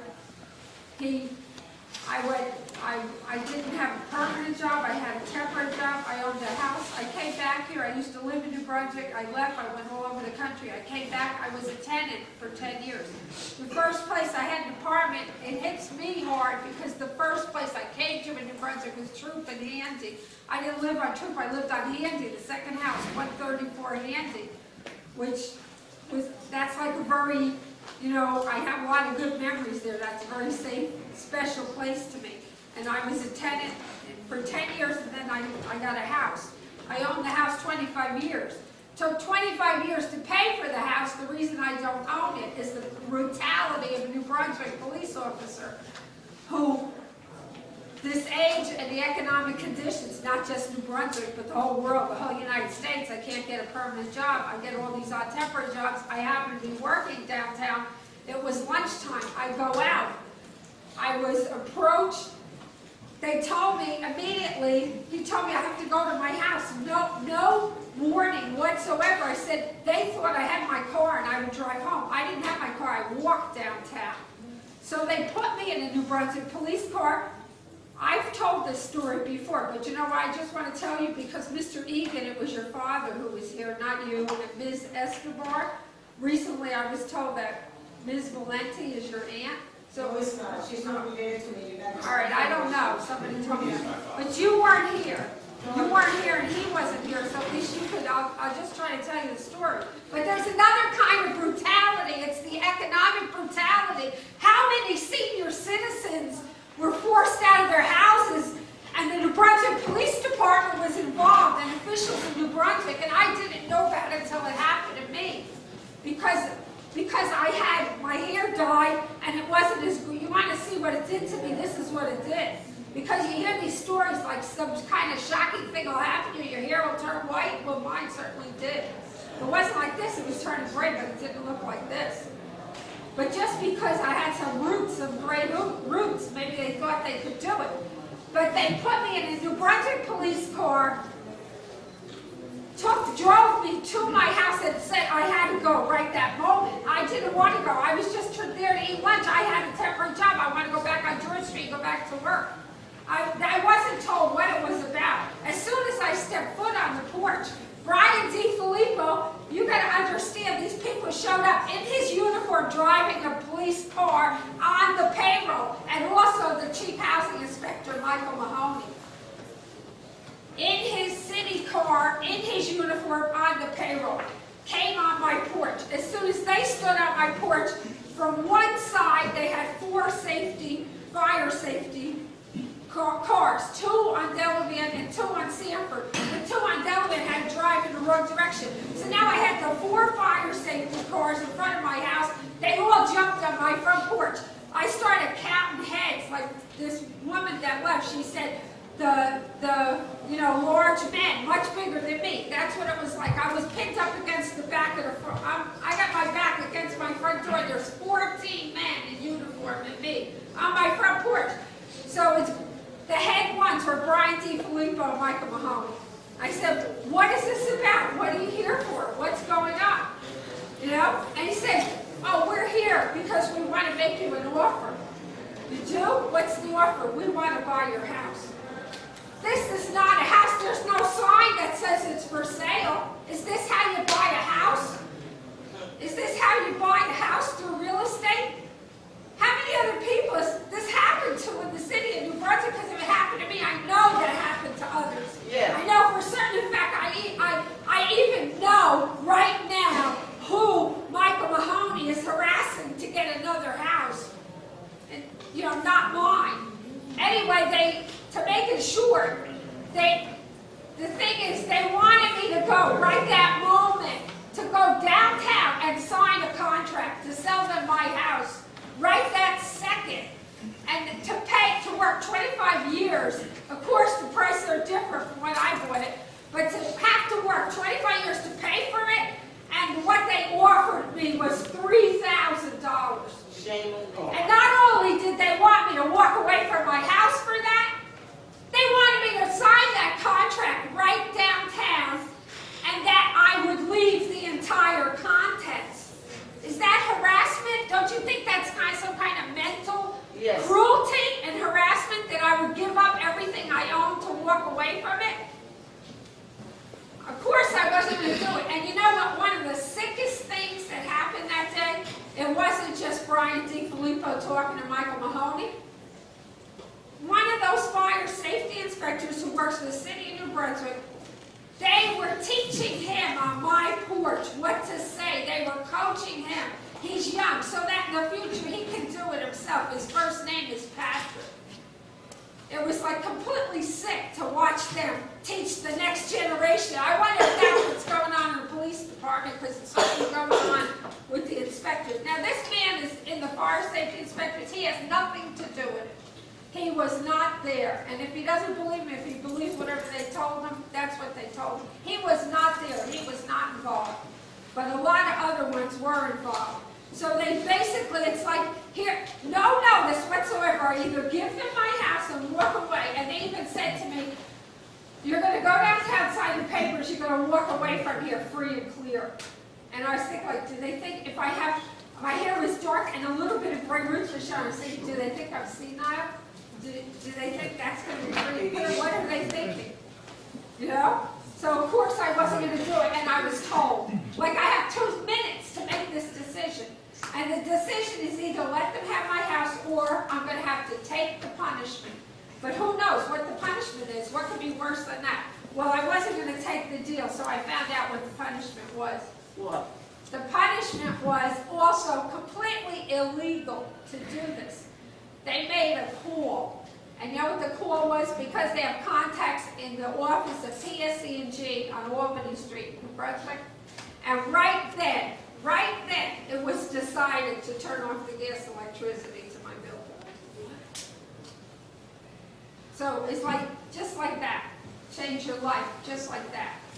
And the reason this is really, really important is that house where Jimmy D died, the fireman, was 50 Lee Avenue, and they said it was owned by New Brunswick policemen, but nobody would say the name, just like, isn't this familiar? Nobody would say the name, who shot the gun, or those 2 policemen. Well, nobody would say the name of the policeman who owned 50 Lee Avenue.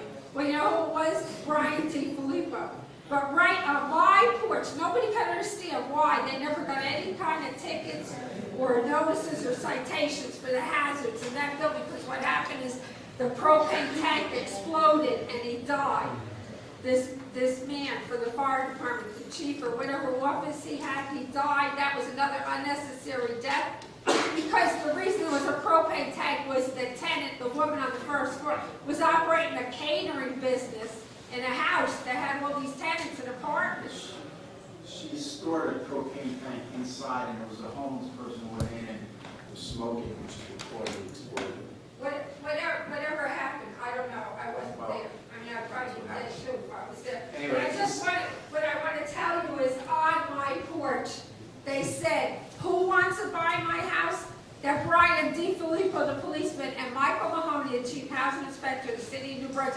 together they own a company. They have set up a business, and it's their business who wants to buy my house. Anybody else wish to speak who hasn't spoken? Yes, sir. Did you guys cover resolutions? I wasn't able to get in. Sorry? Because of the crowd, I wasn't able to get in. I'm not sure if you covered resolutions yet. Yes, we did. Could I speak now? What's your, name and address and what are we going to speak on? I was here regarding... The elevator? Yeah, It's resolution. being rebid, it's being advertised to rebid. Yeah. I actually find that to be unjust. My name is Carlos Rodriguez. I'm the president of New Jersey Elevator Inspection Agency. I was the lowest bidder on the bid. I was here at the last meeting regarding this bid. It was going to be given not to the second lowest bidder, but to the highest bidder. And the township was thinking of spending twice the amount of money, taxpayer money. Why were we bidding? Well, I find this to be injustice considering I was the lowest bidder. But you didn't file anything on it. Yeah, I sent the bid process to Mr. Lockland. We thought this would be the fairest thing to do. Well, according to my lawyer, it's actually not the right thing to do. You can't just not get the desired result and rebid so that, Sir, it was on the agenda. You can hear and wanted to speak. I was behind the crowd. I couldn't see. I've had a number of conversations with Mr. Rodriguez, right? I told him the action we were going to take tonight. I told him why.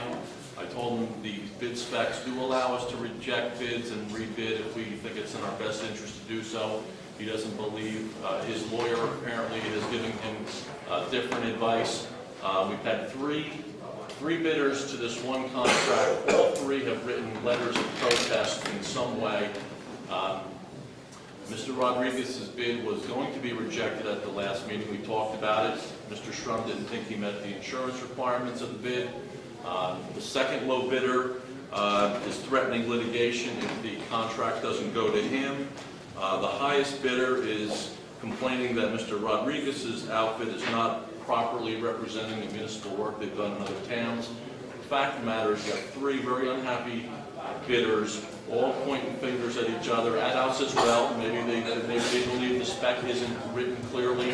It's our intention to rebid, review the specifications, make sure they're crystal clear, make sure we are in fact able to ask for a $5 million insurance requirement when Mr. Rodriguez thinks we're only entitled to ask for $1 million.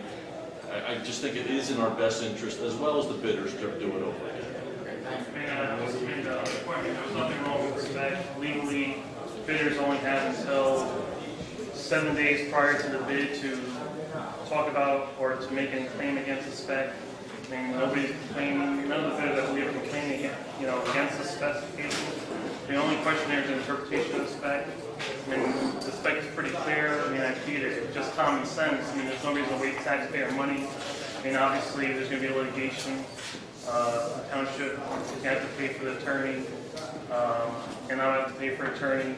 There's no need to waste taxpayer money to do it. Unfair. We took into account what you said, and we feel this is the fairest way to do this. And it must be if we have all three people not happy with us. Yeah. So we're rebidding. We voted on it tonight on the resolution, so that's what's going to go forward. I just question the fairness of that. I mean, obviously now everybody knows each other's bids, and obviously there's state laws in place.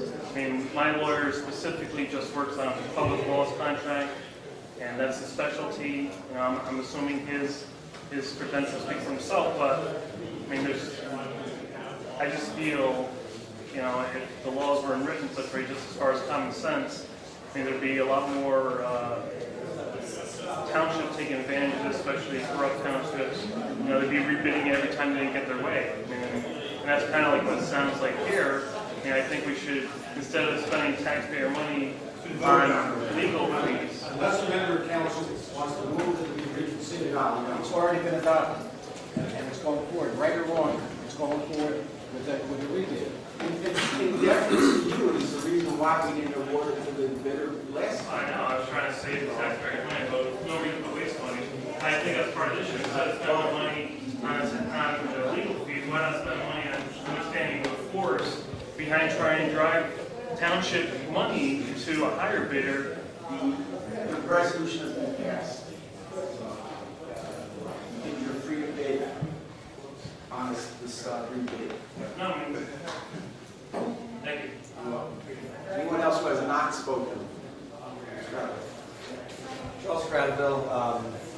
I will now, if there are less people waiting, attempt to continue this dialogue about what we can do to make the city safer. I think that everybody here agrees we need justice. We need justice in this case. There's not a person in this room that doesn't think that. But we need more than justice. We need real changes to make sure that this doesn't happen again to someone. And so I would like to, just while we have the attorney here, ask a couple questions regarding some of the remarks Mayor Cahill made last night regarding some, what I thought were very good ideas to change the system. Someone brought up the Civilian Review Board as a potential remedy. And Mayor Cahill said that civilian review boards are not permitted in the state of New Jersey and that there is no such thing as a civilian review board. Is that accurate? I'm not familiar with that, when he said, I'd be happy to check if you want to check it. Great, so I assume we'll get that answer next meeting. And the other thing was, a lot of people have been talking about residency. And I think that's very important for police to be a part of the community they're policing, because otherwise they're more like an army. And I would encourage you to watch those videos on YouTube, like thousands, tens of thousands of other people have, and tell me if Handy and Troop looks like it's in America or if it looks like it's in another country where you're not allowed to protest. At any rate, Your question on residency? the question on residency is this. Mayor Cahill said that there is some type of one-year residency requirement currently. Is that the case for police officers? And if so, do they need to be a resident for 1 year prior to becoming an officer, or the first year once they have become an officer? My understanding of the residency rule is that you must be a resident at the time you sit and take a test to become a police officer. You have to maintain that residency all the way through until you're actually hired as a police officer. My understanding after that is I don't think the municipality has any control over where you choose to live. As Mr. Hamilton had said earlier, So there is no 1 year residency requirement, it's just for the duration of your, I guess, application period. yeah, it could be a year, it could be more than a year, it could be less than a year.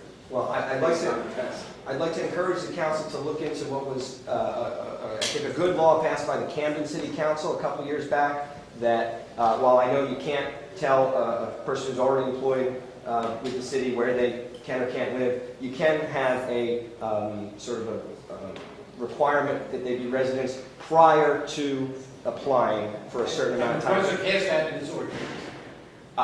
New Brunswick has what the law permits in its ordinance. I'm saying that Camden went one step further and required their officers, before they applied, to have had either 2 or 3 years residency. That is something I really think this council should support and consider. So I encourage you to look into it, and I encourage you to introduce it at your next meeting. We can look into it. Thank you. Anyone else? Motion for adjournment. Second. Roll call. Council President Cook, I'm glad I got to. Aye. Council President Racine, Aye. Council Member Escobar, Council Member Garlotti.